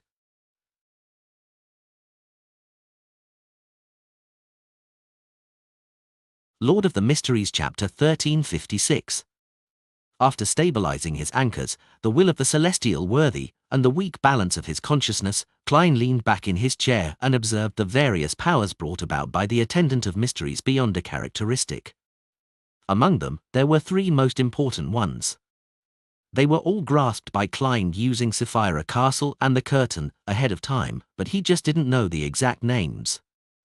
The first was regenerate. If the materials that made up an item once had a spirit body, then the attendant of mysteries could use the powers of regenerate to summon the corresponding spirit body threads, making the item become his marionette. Then, he could establish a deep connection with the item and also naturally transform it into a marionette. To put it simply, an attendant of mysteries couldn't allow something that didn't have spirit body threads to produce spirit body threads, but he could allow some items to regenerate their spirit body threads that had long disappeared. The former represented metallic items, gold coins, gold pounds, and so on. The latter mainly consisted of beef, fish, and other food. Once humans ate food that were marionettes, they would also transform into marionettes, as though they had encountered intense corruption. The second was reassembly, which was also known as tampering. It could reassemble many physical objects or abstract concepts into something different, resulting in an unbelievable effect. It was like changing the definition, logic, orientation, or rules. The third was the realm of mysteries. This was an ability used to create an embryonic form of a divine kingdom. It could bring about a certain concealment effect. Reassembly represents the authority of change, while the realm of mysteries represents concealment. The two essential elements of the fool symbol are in place.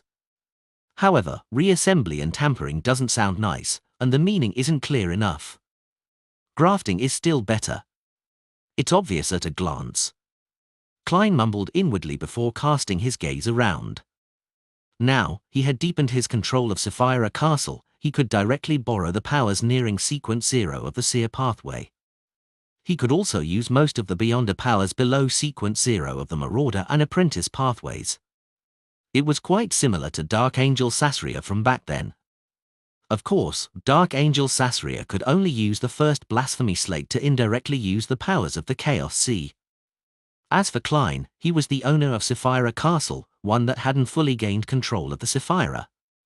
Therefore, his level was higher than Dark Angel Sasria's. As for strength, in theory, he was stronger, but his strength was affected by too many factors. Having only become a Beyonder after a few years, Klein couldn't guarantee that he would definitely be able to defeat Heaven's Deputy and the Left Hand of God. In short, he was now considered a king of the King of Angels, and he was very close to the level of a true god. After gaining a deeper grasp of Sapphira Castle, the difference between me in here and in the outside world is almost gone. It wouldn't result in me being a king of angels outside but having the power of a true god in Sapphira Castle. The greatest advantage here is it provides me a defensive barrier that even a true god can't break. Yes, whether the outer deities can do it remains to be seen. Klein slowly exhaled as he focused his attention on the current situation. There were two things he was most worried about at present. The first was the primordial moon, which was also the mother goddess of depravity. Although she failed to fully descend into the real world with Mr. Dawes' return, a little portion of her strength had invaded. Furthermore, she maintained it for a few seconds under the attacks of the 5 orthodox deities of Evernight, Steam, and Company. Whether this would affect the surroundings, the corresponding pathways, and exert certain effects on some matters remained to be seen. Second, Angel of Time Amon has already stolen Mr. Dawes' ritual and became Sequence 0 of the Marauder pathway. He would be Klein's most direct and most powerful enemy. I wonder if Amon has taken the opportunity to accommodate Mr. Dawes' uniqueness and Sequence 1 key of stars.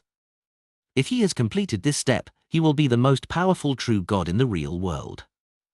I wonder how he compares to the Evernight goddess. No one knows how much of the death and god of combat uniquenesses the goddess has accommodated. Typically speaking, Amon shouldn't have the time to accommodate the apprentice pathway's uniqueness. Although Mr. Dawes' return is equivalent to the ritual itself, the most important matter at that moment was to replace Mr. Daw, allowing the 3 Sequence 1 Beyonder characteristics and the uniqueness of the Marauder pathway to gather together, resulting in a qualitative change. There's no time to accommodate the uniqueness of the apprentice pathway. Also, This operation has a high chance of awakening the celestial worthy. Amorn wouldn't take such a risk. In other words, Amorn's subsequent focus is to accommodate the uniqueness of the apprentice pathway and become a true god of two pathways. Otherwise, under the watch of the other true deities, it will be very difficult for him to finish off a king of angels like me. Furthermore, even if he does take the risk and succeeds, him having accommodated the apprentice pathway's uniqueness means that he has to slowly adapt and stabilize his condition, making it impossible to deal with me in a short period of time. I have to make use of the time to become the fool. Only by doing so can I use Sapphira Castle and my own level to resist Amorn. I don't have much time left. Klein silently gave a self-deprecating comment. He leaned forward and gently tapped the edge of the long wattle table. He was analyzing the possibility of him becoming the fool in a short period of time. The digestion of the Attendant of Mysteries potion was relatively simple. By the time Klein used his anchor and consciousness to suppress the awakening of the celestial worthy of heaven and earth for blessings, and not lose control or become someone else, he could use Sapphira Castle to create an avatar like Amorn. Then, he could use the power of Sapphira Castle to steal the undigested Attendant of Mysteries beyond a characteristic he got from Zaratul. At this point, Klein would immediately turn the avatar into a marionette to prevent any unexpected developments. This way, Klein would drop to the level of an Attendant of Mysteries who had fully digested the potion, and he would have an Attendant of Mysteries marionette. This was one of the main ingredients of the potion. And the Attendant of Mysteries who had digested the potion was qualified to consume the Fool's Potion and become a Sequence 0 true god. These series of operations weren't too complicated, but it was prone to mistakes. Furthermore, an ordinary dual Sequence 1 King of Angels from the Seer pathway couldn't do it unless they have a Sequence 2 Trojan Horse of Destiny friend of the Marauder pathway who's willing to sacrifice himself to provide help. Of course, a Sequence 1 Worm of Time friend could do it. Therefore, to Klein, the most troublesome thing was the other two matters: first, how to deal with the half-fool of the Antigonus family, and secondly, how to complete the ritual of fooling time, history, or fate. With my current level and strength, it isn't impossible to deal with the Antigonus family's ancestor. Of course, the prerequisite is that I should first familiarize myself with the corresponding Beyonder powers and changes in Sapphira Castle. Sigh, I don't have any idea on how to approach the Fool's ritual at all. Klein raised his hand and pinched his forehead, casting his gaze at the greyish-white fog beneath Sapphira Castle. Among time, history, and fate, he was undoubtedly more familiar with history. Now, he could use Sapphira Castle to directly influence the fog of history, allowing the corresponding powers of the Seer pathway to become stronger or weaker. Get the latest chapters on no/velbin.com. This was the embodiment of authority. Fooling history. Fooling history. Klein tapped the edge of the long mottle table again as various thoughts flashed through his mind, but he repeatedly wrote them off. In his opinion, all the possible solutions didn't satisfy the requirements of fooling history. This was because history objectively recorded what had happened. Whatever happened was definitely reasonable. And the solutions that could satisfy the requirements, such as returning to the past, consuming the potion, and becoming the fool that came from history, wasn't able to achieve it. At the very least, Klein had never seen the ability to reverse time. As his gaze moved deep into the fog of history, Klein suddenly had a feasible idea. The present reality of history was this: the Tarot Club members believed that they were following the fool that didn't belong to this Iran-awakened ancient god or an existence that surpassed an ancient god. In fact, Mr. Fool was originally just an ordinary person hanging above the grey fog. He used all sorts of resources to package himself and improve himself. Klein's thoughts were inspired by Amorn. He could use Sapphira Castle to create an avatar, and let the avatar use Sapphira Castle to steal the fate, consciousness, anchors, and Zaratul's Sequence 1 Attendant of Mysteries beyond a characteristic. Therefore, the main body's beyond a characteristic was formed purely from the one inside the curtain, in which the celestial worthy of heaven and earth for blessings was slowly awakening in. This way, the understanding of the Tarot Club members was correct. Mr. Fool was a great existence that was awakening. This went against the true history, but it was a fact grounded in reality.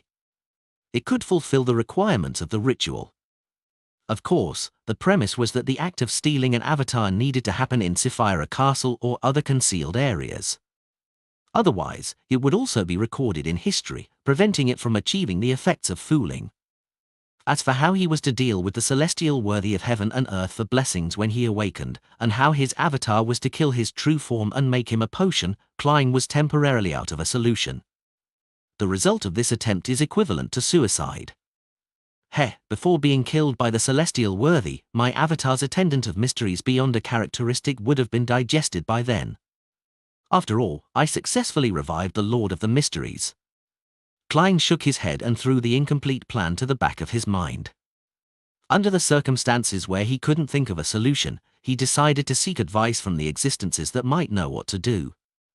He had two targets, one was Snake of Fatewell or Septin, and the other was the Evernight Goddess. The former might have some thoughts about fooling fate, while the latter probably knew what kind of ritual the ancestor of the Antigonus family used to accommodate the fool's uniqueness.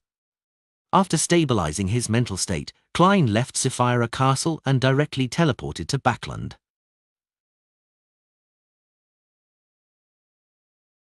Lord of the Mysteries Chapter 1357.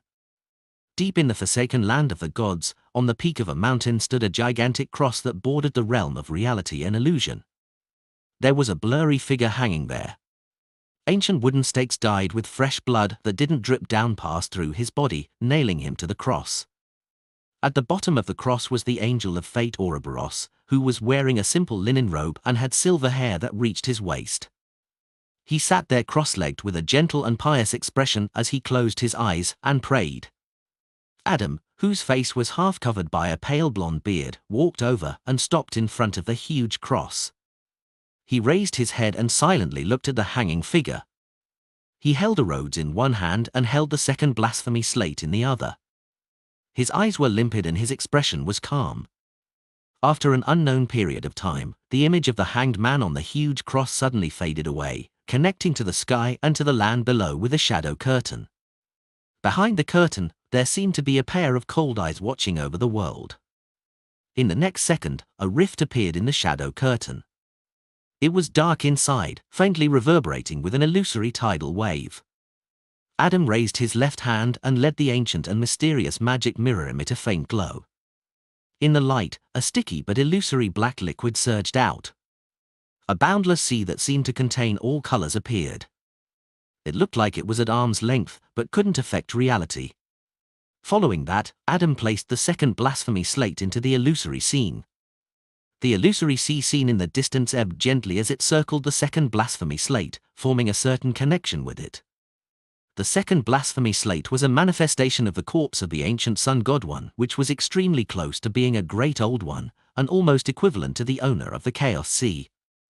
Upon seeing this scene, Adam's left hand moved slightly, allowing a rose to fly up and fall towards the angel of fate Ouroboros under the huge cross. The second blasphemy slate that he held underwent some subtle changes, and through the rift on the curtain, he walked inside.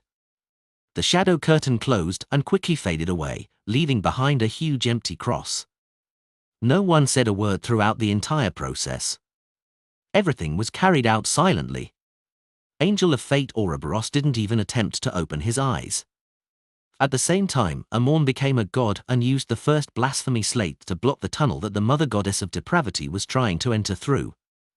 The Lord of Storms finally smote apart the corpse cathedral that Adam had envisioned out of nothing, and one of Adam's identities.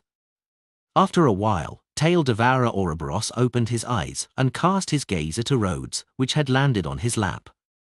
On the surface of the mirror, silver words appeared in the swirling illusory water. You should know the feeling of piously believing and following a great existence, right? Ouroboros nodded indifferently. So, can you send me back to my lord? On the surface of the mirror, silver words squirmed and formed a new sentence. Once you answer, you can ask me 2 questions. Ouroboros silently looked at the ancient mirror in silence for a long time. Finally, a Rhodes couldn't help but produce a new question.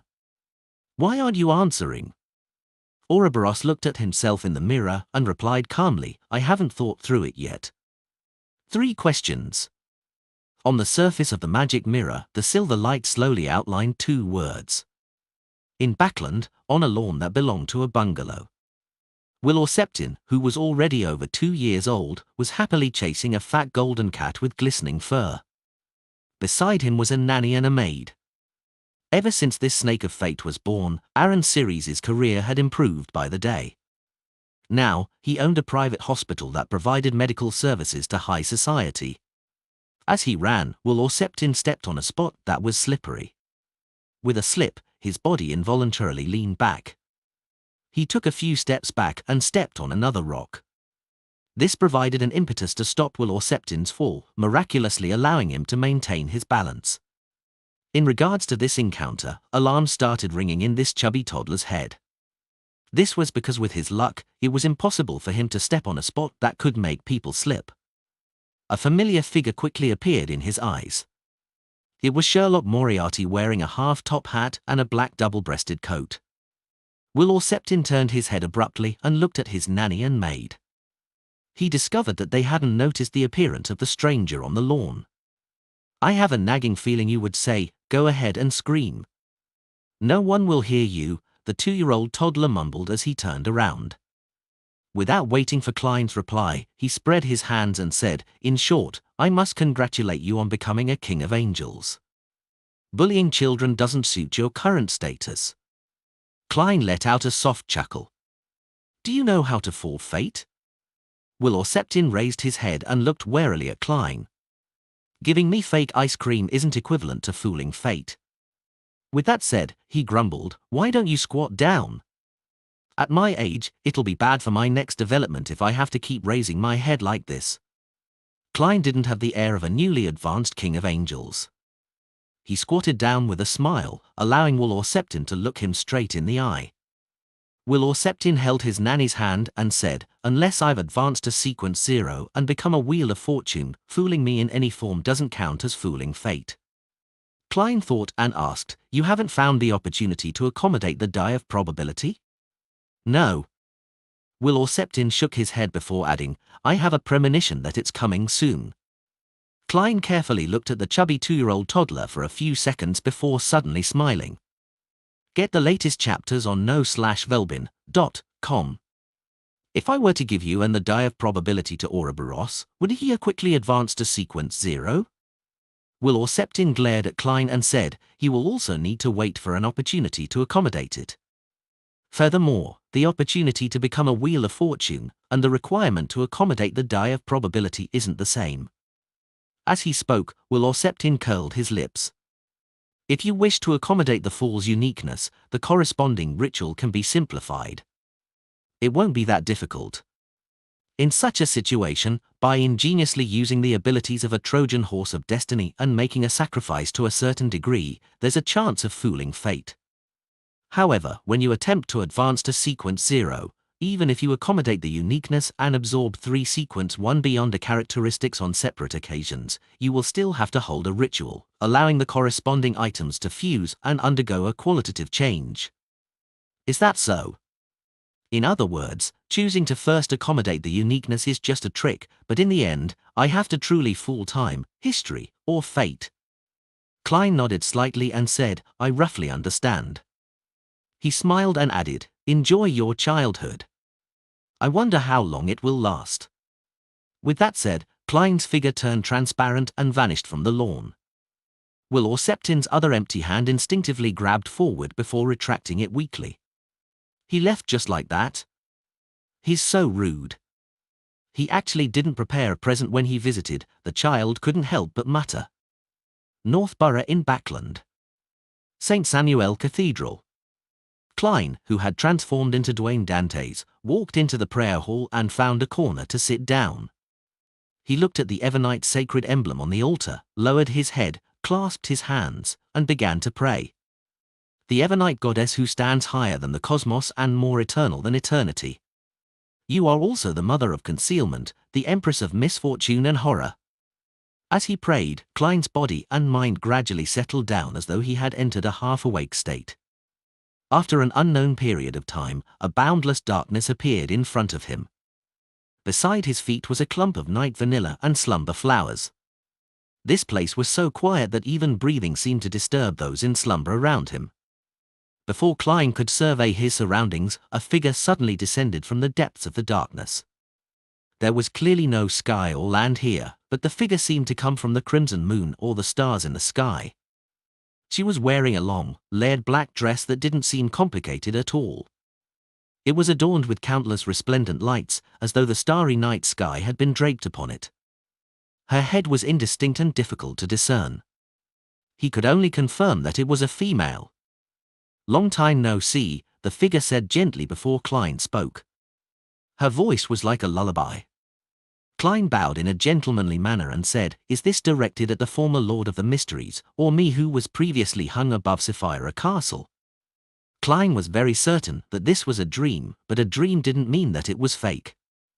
The Evernite goddess's projection said with a smile, "I'm not sure where you were hanging above that door of light. After I left, I never went back again." "Indeed." Klein sighed inwardly. From the details, he confirmed the origins of the Evernite goddess Amanases. "The three cocoons of light that tore open were side by side," he replied simply. The Evernite goddess's projection was silently floating in the darkness, giving off a surreal feeling. She said softly, "The people there were all candidates meant for the Lord of the Mysteries' revival, but due to some unknown incident, he lost control of many things. If it wasn't for that, I would have died long ago, and lived with the identity of the Lord of the Mysteries. Then, you and Roselle wouldn't have had the chance to return to reality. This means that the death of the celestial worthy is more thorough. He can only rely on the will left inside the Beyonder characteristic and the mechanical arrangements of Sapphira Castle to revive." Klein sighed and smiled. "I can already hear him whispering into my ears."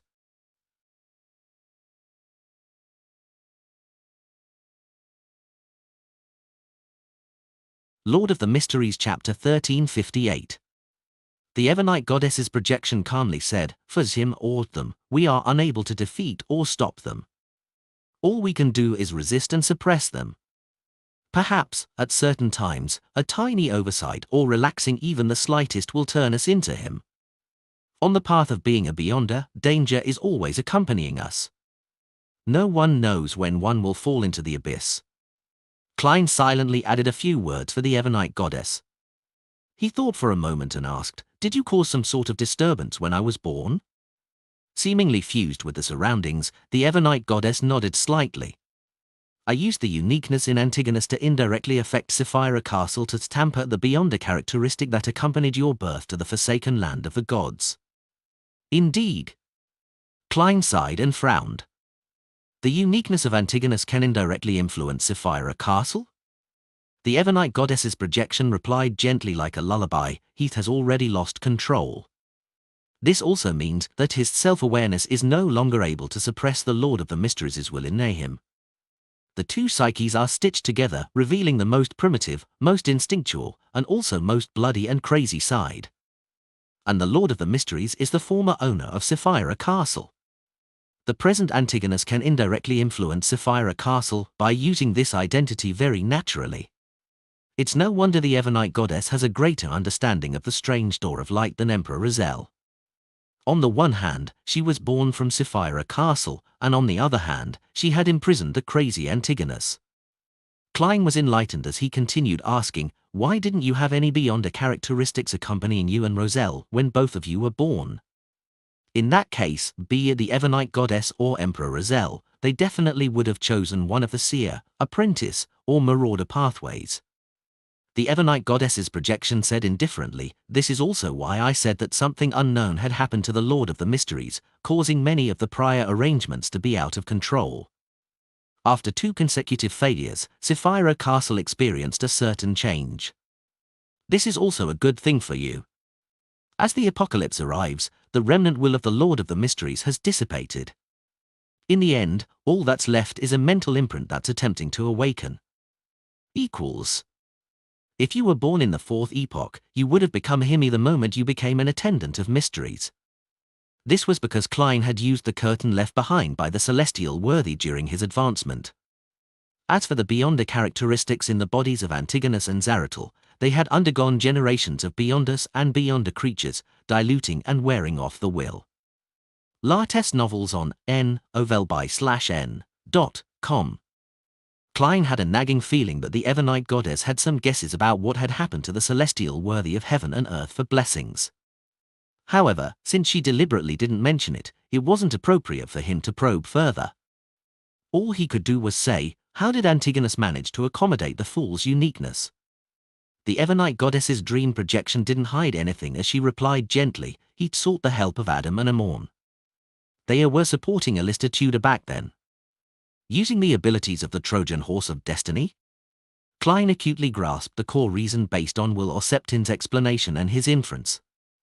The Evernight goddess's projection that was like the starry sky of the night quietly comforted her surroundings. They captured a demigod from the Solomon Empire and got Adam to do a deeper level hypnotism act and a transplant of the corresponding memory, making him believe that he was Antigonus. Then, with Amorn working with Antigonus, he'd stole Antigonus's identity and fate, while Antigonus used the tampering authority to combine the identity and fate with the experimental subject. That demigod from the Solomon Empire began living in the state of Antigonus, and after some time, he took the initiative to accommodate the fool's uniqueness. He'd undoubtedly lost control. At this moment, the real Antigonus removed the tampering, allowing his identity and fate to return into Amorn's hands. Amorn ended the theft and returned them to the original owner. Klein listened attentively and added thoughtfully, if that's the case, it's equivalent to Antigonus failing to accommodate the uniqueness and turning into a monster, and a perfectly well Antigonus with no problems at all. The two completely different fates existed in the real world at the same time. Therefore, fate has been fooled to a certain extent. Before he finished his sentence, Klein sensed some latent problems and hurriedly asked, aren't there problems with this? It's very risky, the Evernight goddess's dream projection calmly replied. Fate isn't easy to bear. If one can't retrieve the fate from the target in that short period of time while he's losing control, things will undoubtedly fail. Retrieving it a second earlier will not achieve the effect of the ritual. Retrieving it a second later will lead to Antigonus shouldering the fate of losing control and inevitably end up with the same outcome. That's right. One has to naturally bear the burden of the troubles brought about by fate. If not for that, Amorn would have long stolen my fate and swaggered into Sapphira Castle. Klein mumbled inwardly as he began to think about how he should imitate the ritual of the Antigonus family's ancestor. It was difficult to complete a normal ritual, and with the urgency of the matter, using a simplified ritual to accommodate the full uniqueness was the best option. Once I become the half-fool, my control over Sapphira Castle will improve. My level and strength will at least reach the level of a true god. This way, even if I face a dual pathway true god like Amorn, I'll be able to protect myself and wait for reinforcements even if I'm not a match for him. As Klein thought about the strength matchup and development he hoped for, he began coming up with a preliminary ritual plan. He planned on using the Evernight goddess's help to suppress the Antigonus family's ancestor and use Sapphira Castle to steal his identity, fate, and self-awareness. This way, his body would have his own consciousness, the will of the celestial worthy, Antigonus' ancestors' self-awareness, as well as the anchors from the new city of Silver, New Moon City, and Rorsted Archipelago. He would also become Antigonus to a certain extent and accept his fate of losing control and going mad. The reason why Antigonus went crazy was that his self-awareness could no longer suppress the awakening celestial worthy. The two psyches were stitched together. When his self-awareness reached Klein's body, he would undoubtedly repeat the same process. This was because the celestial worthy's will in Klein's body was no less than the one in his actual body. In other words, the fate of losing control and madness was unavoidable. Klein believed that there wouldn't be any additional burden when bearing it. At the same time, with him having more anchors than Antigonus, his own consciousness could remain center stage and in a harmonious state, maintaining a sliver of rationality. In such a state, he would use the identity of the Antigonus family's ancestor to accommodate the fool's uniqueness. And in the corresponding fate, this was something that he had long accommodated, so it wouldn't bring about any further repercussions. Hence, fate had been fooled. After the ritual ended, Klein would remove his theft and restore his original identity and fate, and no longer be affected by the madness, allowing him to become the half-fool. The main problem of this plan was in two places. First, it was to maintain his own state. Any slight accident could easily cause Klein to go crazy and be powerless to save himself. Second, no one knew for sure how much the celestial worthies will in the body of the Antigonus family's ancestor would awaken or bring about unsuppressed changes. He could only rely on the Evernite goddess to balance it out. At this moment, the Evernite goddess's projection seemed to have guessed his thoughts. If you wish to steal the fate of Antigonus, it's best to let him enter a temporary state of eternal slumber. I can try to help you, but I need a medium to have the necessary confidence. This is an angel that had accommodated the fool's uniqueness. What medium? Klein asked, seemingly in thought. The Evernite goddess's projection said with a smile, the river water of the river of eternal darkness. As expected. To Klein, this answer wasn't surprising at all. It was even within his expectations. This made him feel rooted to the ground. He deliberated for a moment and said, "Just the river water?" The Evernite goddess's projection nodded slightly and said, "You won't be able to take away the entire river of eternal darkness at the moment. You'll understand once you reach the depths of Calderon City. You can ask the questions when you're back." Without waiting for Klein to answer, she added, "For you, there's an unusual danger there. You better wait until your mental state is stable before you go." All right. Although Klein didn't know what he would encounter in the depths of Calderon City, he knew that he wasn't in the right state to take risks, especially when it involved a Sapphira. The Evernite goddess's projection continued, "When you wake up, hold a bestowment ritual. I will give you an item that can be used to scoop up the river water of the river of eternal darkness." Klein nodded and said without a word, "Adam is part of the ancient sun god, one of his identities." The Evernite goddess's projection didn't show any obvious signs of emotion.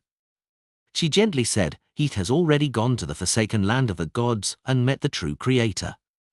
That's fast. After feeling a little surprised, Klein felt that it was only right. The reason why Adam allowed the secret to be exposed was that the secret was no longer of value. The Evernite goddess's projection continued, "No matter what happens next, it will take a long period of time. You don't have to pay attention to it for now." After Klein nodded, the figure in front of him quickly turned blurry. The night vanilla and slumber flowers under his feet flew up one after another, scattering throughout the darkness. He opened his eyes and saw the dark hall and the pure light shining through the holes in the wall. The latter were like stars embedded into a velvet night sky. Lord of the Mysteries Chapter 1359. Klein watched as scarlet flames suddenly appeared and engulfed him. When the sparks scattered, his figure had already vanished from St. Samuel Cathedral. In an ordinary inn's empty room, Klein walked out of the sudden rising flames and began setting up a bestowment ritual. Soon, the mysterious door formed by candlelight opened. An ancient accessory flew out from the endless darkness and landed on the altar. This accessory seemed to be made out of gold. It looked like a slender bird, surrounded by a pair of wings formed by white flames. The bronze eye shimmered with layers of light as though there were illusory doors hidden within. Klein sincerely thanked the Evernite goddess, ended the ritual, and picked up the golden bird-shaped accessory. This seems to be the image of the legendary phoenix ancestor Greg Race. Beyond this ancient death zone pathway, she had apparently grasped partial authority of the apprentice pathway. This is a preliminary conclusion from the city ruins in the forsaken land of the gods that believed in the phoenix. It's no wonder most ancient gods find it difficult to control their emotions. They were on the edge of madness. No, they were constantly teetering between madness and rationality. Before the first blasphemy slate appeared, none of the Beyonder creatures had the concept of a sequence pathway. They only had the concept of convergence, reproduction, and blind attempts. As Klein carefully examined the golden bird-shaped accessory, he sighed inwardly. As the owner of Sapphira Castle, he could sense that there was a subtle connection between the accessory and the river of eternal darkness. So it can contain the river water of the river of eternal darkness? Yes, the river water of the river of eternal darkness is definitely not river water in the true sense of the phrase, but an abstract concept or symbol. Klein nodded in thought and threw the golden bird-shaped accessory into Sapphira Castle, sealing it in the junk pile to prevent any unnecessary accidents. On a mountain peak outside Bayam City, the Red Angel evil spirit watched as the edge of the sea gradually lit up as an orange sun slowly left the horizon. At some point in time, a young man wearing a pointed hat and a classic black robe appeared beside him. Latest novels on novelby/n.com. The man played with a crystal monocle and wore it on his right eye. It was Amon, who had become Mr. Error. Sauron Einhorn Medici turned his head and glanced at Amon. The sacrifice you provided was actually the original body. If it wasn't my true body, how could I have the time to steal the ritual and replace Bethel? Amon replied with a smile. As a qualified conspirer, you shouldn't have not thought of this. The Red Angel evil spirit scoffed. How would I know that you weren't trying to trick me? Perhaps you predicted my prediction? Amon smiled and didn't answer directly. Instead, he took out a strange crown covered in rust and blood. This is your reward.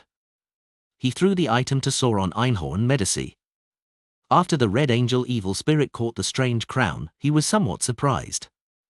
Wow, you actually didn't try to go back on your word.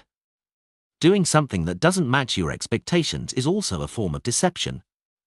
Amon pinched the monocle on his right eye and said with a smile, I'm looking forward to you becoming the Red Priest and devouring that demoness. When that happens, your image will definitely be extremely interesting. As Amon said this, his smile carried an unconcealable sense of warped humor. Sauron Einhorn Medici fell silent for a moment before saying, I don't think it will be very different from how I am now. Two bloody mouths opened on both sides of his face before quickly closing. Amon adjusted the monocle on his right eye and looked to the other side of the sea. The situation in the Western continent seems interesting. With that said, the present Mr. Error, the former Angel of Time, turned into light and dissipated. The Red Angel evil spirit looked in the direction of where Amon was looking at and tossed the strange crown in his hand. On both sides of his face, the bloody mouths appeared once again as they said, after absorbing this beyond a characteristic, you'd better stay away from Banzi. If you wish to grow breasts and have your body swell up, you can continue staying there. Medici curled his lips and said, isn't this something you both wish for? Facing the altar filled with materials and artifacts, Klein raised his right hand and snapped his fingers. The table in front of him instantly became empty and clean. All the junk had been split up in categories and returned to their original location. This was a miracle that stemmed from one of Klein's accumulated wishes. Compared to the past miracle invokers and attendants of mysteries, the miracles I can create can be described as quite varied. It's very practical, including but not limited to building houses, interior design, garbage classification, and environment protection. Klein looked at the cleared and laughed self-deprecatingly. He then opened the door and left. He wanted to return to the real world and return to human society to strengthen his humanity and stabilize his mental state. His problem now was relatively problematic.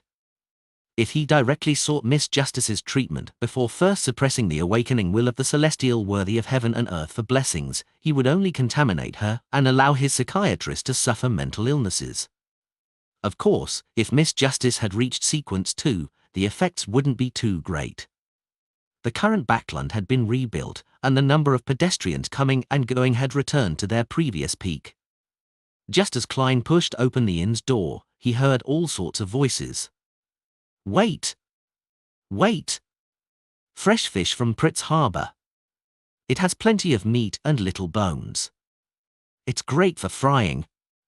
Special ginger beer matched with muffins and potato wedges. Hot and fresh oyster soup. The freshest vegetables. Most of the noise came from the street vendors, and some came from a small number of passengers who were chasing the public carriage or pedestrians who were knocked down by people in a rush. The early morning rush painted such a noisy, sonorous, and chaotic scene. Klein listened to these unfamiliar yet familiar shouts and silently looked at the scene in front of him. He didn't move for a few minutes. Only when a thief came close did he put his hands into the black coat's pockets and walk towards the nearest coffee shop. A cup of good coffee, a set of mutton stewed with peas, and a piece of oatmeal bread, Klein said to the affordable coffee shop's owner. A total of 11 pence, the boss said after a mental calculation. Then he added, "The price of everything is rising now." Klein didn't say anything. He took out a one-solly note from the junk pile in Sapphira Castle and handed it to the boss. He then found a seat by the window which wasn't very greasy. He took out a few pieces of tissue to line the table. Following that, Klein placed a piece of letter paper on top of it and took out a dark red fountain pen. After watching the morning scenery and pedestrians, he finally wrote, "Dear Mr. Azik, I haven't written to you for another month, because I had no choice but to sleep for some time. This isn't because I'm hurt, but because the ritual requires it. When I woke up and walked into human society again, on the streets, it suddenly reminded me of the life I had when I was in Tingen. At that time, it was always very noisy in the morning. A large number of citizens would leave their homes, rushing to the factories or companies. The mobile peddlers gathered on the street and peddled their vegetables, food, and fruits of questionable quality. They were always cheap. I would always protect my wallet and carefully squeeze through them before heading to the station and wait for the public carriage with many people. I worked at the Blackthorn Security Company at 36 Zoutland Street and had a group of good colleagues. Dunn Smith was the captain, the supervisor there. He was an experienced, kind, and responsible beyonder. He had a mild personality and was experienced in his job. He also cared for all the members in the team, and his only flaw was his bad memory. For matters which weren't too important, he might forget about it the moment he turned around. He often said, "Hold on, there's still another thing." Of course, there was a reason why. He had lost too many companions. He hoped that they would all stay in his dreams, so he often became lost as to which matter was reality and which belonged to dreams. Old Neil was my first mysticism teacher. The most useful skill he taught me was expense claims. He always designed strange ritualistic magic, hoping to obtain help from the goddess. Some of it succeeded, while others produced ridiculous accidents. Until today, I can still recall them. He was a very kind person. Even when he was seeking to fulfill his everlasting dream, he didn't wish to harm others. Leonard is a poet with his own secrets. At first, I thought he was very mysterious and a hidden expert that needed attention to be placed on. Later, I realized that he was a crude, simple, impulsive, rebellious, aloof, and rude young man. Furthermore, he really doesn't have any literary talent, so he could only rely on memorizing things to complete the acting requirement. Yes, he barely has some merits. He's considered rather brave, and he has sharp intuition and terrifying reasoning abilities in certain matters. However, this is limited to certain matters. Fry was a cold-looking beyonder who no one dared to approach. But in fact, he has a sense of responsibility and a warm heart. He would always extend his hand when others needed help. Kenley was very short. He used to be a civilian staff member, and he then took the initiative to apply to become an official member. He was quite smart, but he would never decline a case. Every time he played cards, he would talk about his fiancée. Roseanne is the receptionist at the Blackthorn Security Company. She's lively and lazy, and she's loved by everyone. To us, she's like a younger sister. She also likes every single one of us, but she also hates all the official members because her father was once an official beyonder who later died in the course of duty. Perhaps, in her heart, official members were equivalent to people who received a notice that they were infected with a critical illness. Mrs. Oriana is an accountant, a victim of a supernatural case. She's delicate and gentle, and she pursues an exquisite life. She usually doesn't speak much, but she takes good care of everyone and doesn't make things difficult for us regarding finances. For example, she rarely rejects old Neil's expense claims no matter how ridiculous the reason was. She would only leave it to the captain to make a decision. Nsika has rare natural white hair and she's an unsuccessful author. She has an outstanding temperament and a quiet personality. She doesn't seem like a beyonder who fights at night. She's also very brave and very firm. Even when facing death, she doesn't flinch. Royal is very similar to Fry. They don't talk much but are very concerned about their colleagues. Yes, except at the card table. Bread is the best at writing reports among the clerks. He's a romantic gentleman. Even though he's been married for 15 years, he still loves his wife very much. I think he'll live a good life because he lives by the maxim that the less he knows, the longer he'll live. Cesare Francis is our carriage driver. Despite being a civilian staff member, he often encounters dangerous situations. Therefore, the captain handed over the matters regarding the purchase of goods and applications to him. He doesn't make his presence known, and perhaps this is the key to his survival. I occasionally think about it. If it weren't for the things that happened later, I would definitely still be living in Tianjin. I would work on time every day. I'll be on duty to man the basement, and I would deal with the few cases that crop up while playing cards with my colleagues. I would occasionally accompany Melissa and Benson to watch a play or a circus show. If I can come home early one day, I'll study cooking. That's a huge hobby of mine. When the weekend comes, I might come to visit you and talk about the history of various fields. It's a pity that life is always pushing us forward and making us face changes.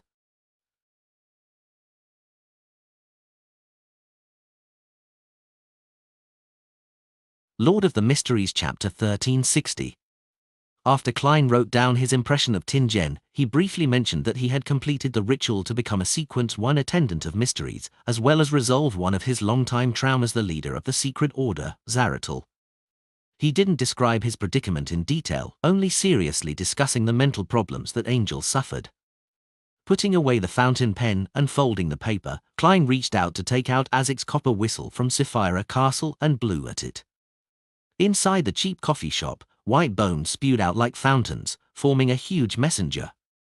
The messenger then shrank his body, becoming only the height of a normal person.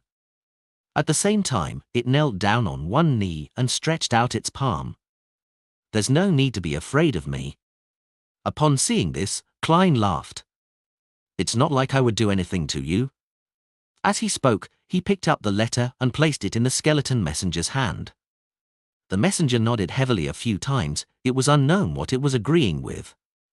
Then, its body disintegrated, turning into bones that drilled into the ground.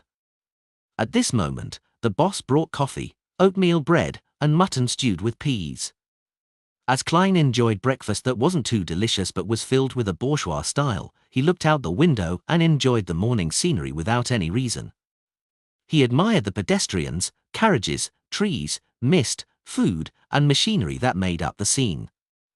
If there was no apocalypse, it's best to be a Sequence 7 beyonder to maintain the life in Tianjin and live rather leisurely while being capable of handling most cases. When prepared, a magician, who has many tricks up his sleeve, won't appear too weak when facing Sequence 6 and Sequence 5 beyonders. As for faceless and marionettist, one can easily get lost while acting. It's relatively easy to lose control when one advances, making it rather dangerous. Of course, if one has a sealed creeping hunger, it would be perfect. Klein casually thought as he recalled creeping hunger which had landed in Amorn's hands. He didn't know how Amorn would treat this sealed artifact, but he only felt that an item of this level was of no value to an Angel of Time. After playing for a while, he would probably throw it into a secret warehouse in the darkness. I wonder if there's a chance to retrieve it. Just as this thought flashed through Klein's mind, he suddenly felt a little guilty. This was because even if he could snatch creeping hunger back from Amorn's hands, he would throw it into the junk pile, making it wait to be bestowed to the blessed or believers that needed it. This was no different from being in Amorn's hands. Klein quickly diverted his attention. "I lost the mirror again." Adam shouldn't be interested in a mirror at the Saint level. "Perhaps I can get it back."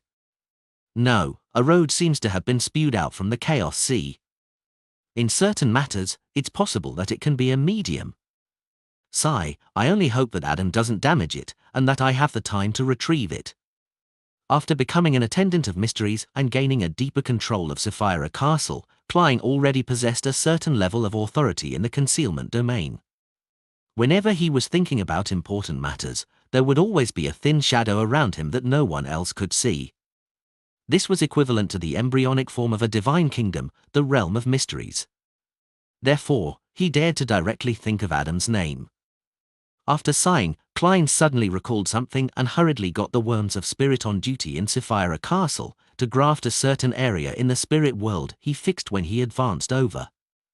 Immediately after, he finished the leftover mutton and the last bit of oatmeal bread that he dipped into the soup. He finished the coffee beside him. After putting on his hat and standing up, Klein took a step forward and entered the spirit world that corresponded to Utopia. Then, he removed the grafting and returned to the ruins of Utopia. This was to use the abilities of grafting and his ability to freely enter the spirit world to indirectly achieve a teleportation effect. Of course, the prerequisite was that he could locate the corresponding region in the spirit world. On this point, as the owner of Sapphira Castle, Klein had a unique advantage. As for Zaratul and the other attendants of mysteries, they could only rely on their preparations. As soon as he stepped into the ruins of Utopia, Klein surveyed the area and discovered that the collapsed houses and charred corpses were shimmering with different colors. They were the Beyonder characteristics inside the monster marionettes, the wealth accumulated by Klein back in the forsaken land of the gods. This might be useless to him, but he still had many believers and blessed that would gradually increase in numbers. As a deity, he had to stock up some Beyonder characteristics in order to bestow them. Thankfully, the Lord of Storms didn't take the opportunity to sweep them away. As Klein silently muttered to himself, he couldn't help but thank Leodero. Eastchester County, inside the Hall family manor. After the sun finally rose, the suffering people returned to their rooms one after another to make up for their lack of sleep. Only Alfred, Earl Hall's personal bodyguards, the deacons, and Nighthawk sent by the Church of Evernite to investigate the reason behind the incident last night remained. As Audrey used the golden retriever, Susie, to monitor the development of the situation, she opened her bedroom door and walked in. Through the curtains and the weak sunlight in the room, a figure sat quietly on a high stool like a large doll. It was a huge, snow-white rabbit. Audrey's brows twitched as she whispered, "Mr. Roth." This was Mr. Roth from the psychology alchemists that had pursued the mind dragon, Arihok. It was suspected to be one of Hermes's identities. As she spoke, Audrey reached out her hand and closed the door. And with this action, the back of her hand flashed with a starlight crimson tattoo. "I'm sorry, I made use of you." When the door closed, the giant white rabbit took the initiative to say, "However, I might have been used by someone else as well." Audrey thought of the opening of the doors and windows in the middle of the night and took 2 steps forward. She replied in thought, "There's no need to apologize. Just don't disturb me in the future." She was tactfully expressing that she wanted to leave the psychology alchemists, hoping that no one would come looking for her again. The huge white rabbit stared at her with its bright red eyes for a few seconds and said, "Your previous wish was to protect your parents and family, but don't you think that you've been embroiled in too much trouble? The danger that you've brought them is greater than the help you provide?" Audrey fell silent. She didn't speak for a long time. Normally speaking, a saint can indeed allow the family to gain more safety, but the premise is that they do not involve themselves in the struggle between angels or deities. Or perhaps, they are part of a powerful organization that can be relied on in the true sense of the word. Upon saying this, the huge white rabbit slowly said, "I have 2 gifts to express my apology. You can choose one." "2?" Audrey asked in a low voice. The giant white rabbit nodded, its ears constantly wiggling. "One is to truly become Miss Pride of the psychology alchemists. We can ignore all your other secrets and tacitly allow your other operations as long as you don't reveal our matters and bring danger to the psychology alchemists. Of course, there will be a certain disadvantage.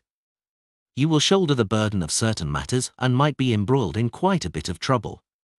The only difference is that you will receive a lot of help and be rescued in time." "What about the second one?"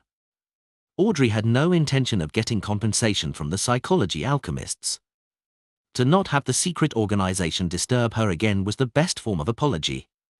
Furthermore, she suspected that Mr. Roth's true intention behind his apology was just another form of exploitation. The huge white rabbit answered calmly, "I can help you divide another identity for you so that she can stay by your family and provide them with some protection and emotional comfort. As for you, you will stay away from them and live on in this world with another identity." This way, your troubles will not affect the people you want to protect. In the supernatural world, under certain circumstances, distancing yourself is the best form of love and protection. Audrey fell silent once again as her green eye seemed like a still lake. You don't need to answer me at once. Or you can combine the two methods. The giant white rabbit got off the high stool and stood up. You know how to get into the Garden of Eden. As it spoke, its figure gradually disappeared into the sea of collective subconscious. Bayam, in a room in the Church of the Sea God. The oracle, Danitz, dressed in a gorgeous robe, sat on a chair, silently looking at Alger Wilson. The sleepiness from waking up in the middle of the night was gone from the fright. The cardinal of the Church of Storms actually wanted to defect to the Church of the Sea God. This was a huge matter in the field of religion, in the world of mysticism and international politics. Even though he only had a rough understanding of the Church of Storms, Danitz believed that with their style in handling matters, they definitely wouldn't let this matter go. Perhaps a calamity was already on its way to the entire Rorsted archipelago to destroy it. Furthermore, a cardinal is definitely highly valued by the Lord of Storms. Alger's betrayal might attract a god's punishment at any time. The more Danitz thought about it, the more he trembled, afraid that he would be affected. This made him recall a saying from his hometown. Don't be near people abandoned by the gods. This was because those guys might get implicated when lightning smote down. If not for the fact that German Sparrow had sent me a message in the name of being Mr. Fool's attendant to help me settle Alger Wilson in, I would have already tied up this ticking bomb and sent him back to the Church of the Lord of Storms. The more afraid Danitz was, the more he couldn't help but mutter inwardly. Of course, he was just letting his thoughts run wild. He didn't even consider their difference in strength. After a while, someone knocked on his door. Danitz jumped up and quickly walked to the door, opening a crack. Any results? He asked in a low voice. The intel supervisor of the Church of the Sea God said simply, Lord Oracle, the Church of Storms has switched cardinals. What about the original one? Danitz pressed in surprise. Get the latest chapters on no/velbin.com. It said that he was transferred back to their headquarters. The intel supervisor recounted what he learned from some of the servants at the Cathedral of Waves. Transferred back to their headquarters. As Danitz was confused, a greyish-white fog suddenly appeared in front of him. He heard Mr. Fool's words. From this day forth, Alger shall wear a mask and become the pontiff of the Church of the Sea God.